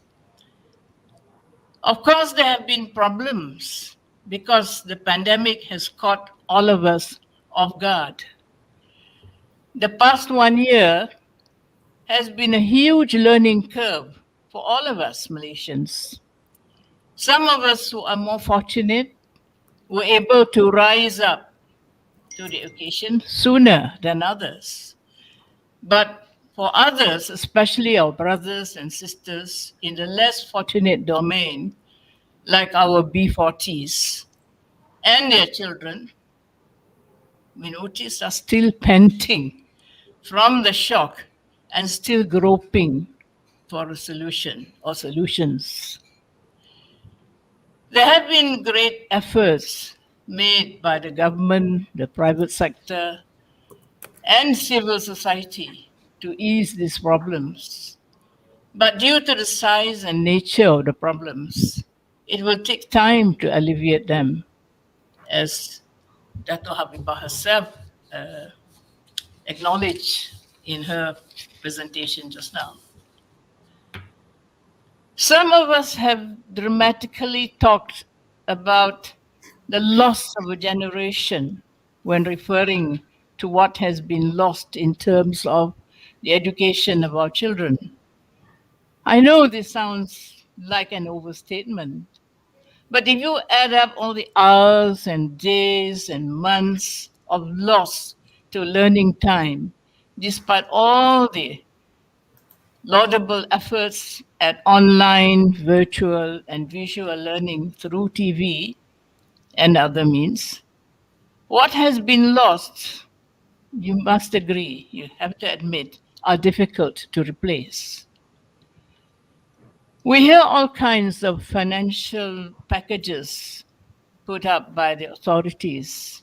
That certainly has helped in lightening the economic burden of families in need. Somehow, such rescue programs are comparatively easier to arrange, so long as we have the means to restore the funds allocated or borrowed for such packages.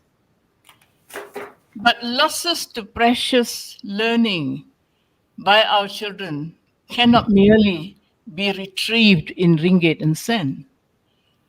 Only time will indicate the real nature and extent of these losses to learning time. It's an issue worth pondering on by all of us, because here we are talking about our future generations to come. With that thought to ponder on, I now have the pleasure of ending and closing this webinar with many thanks to all our distinguished panelists, our venerable audience, and to the team who have been working very hard to ensure the success of this webinar.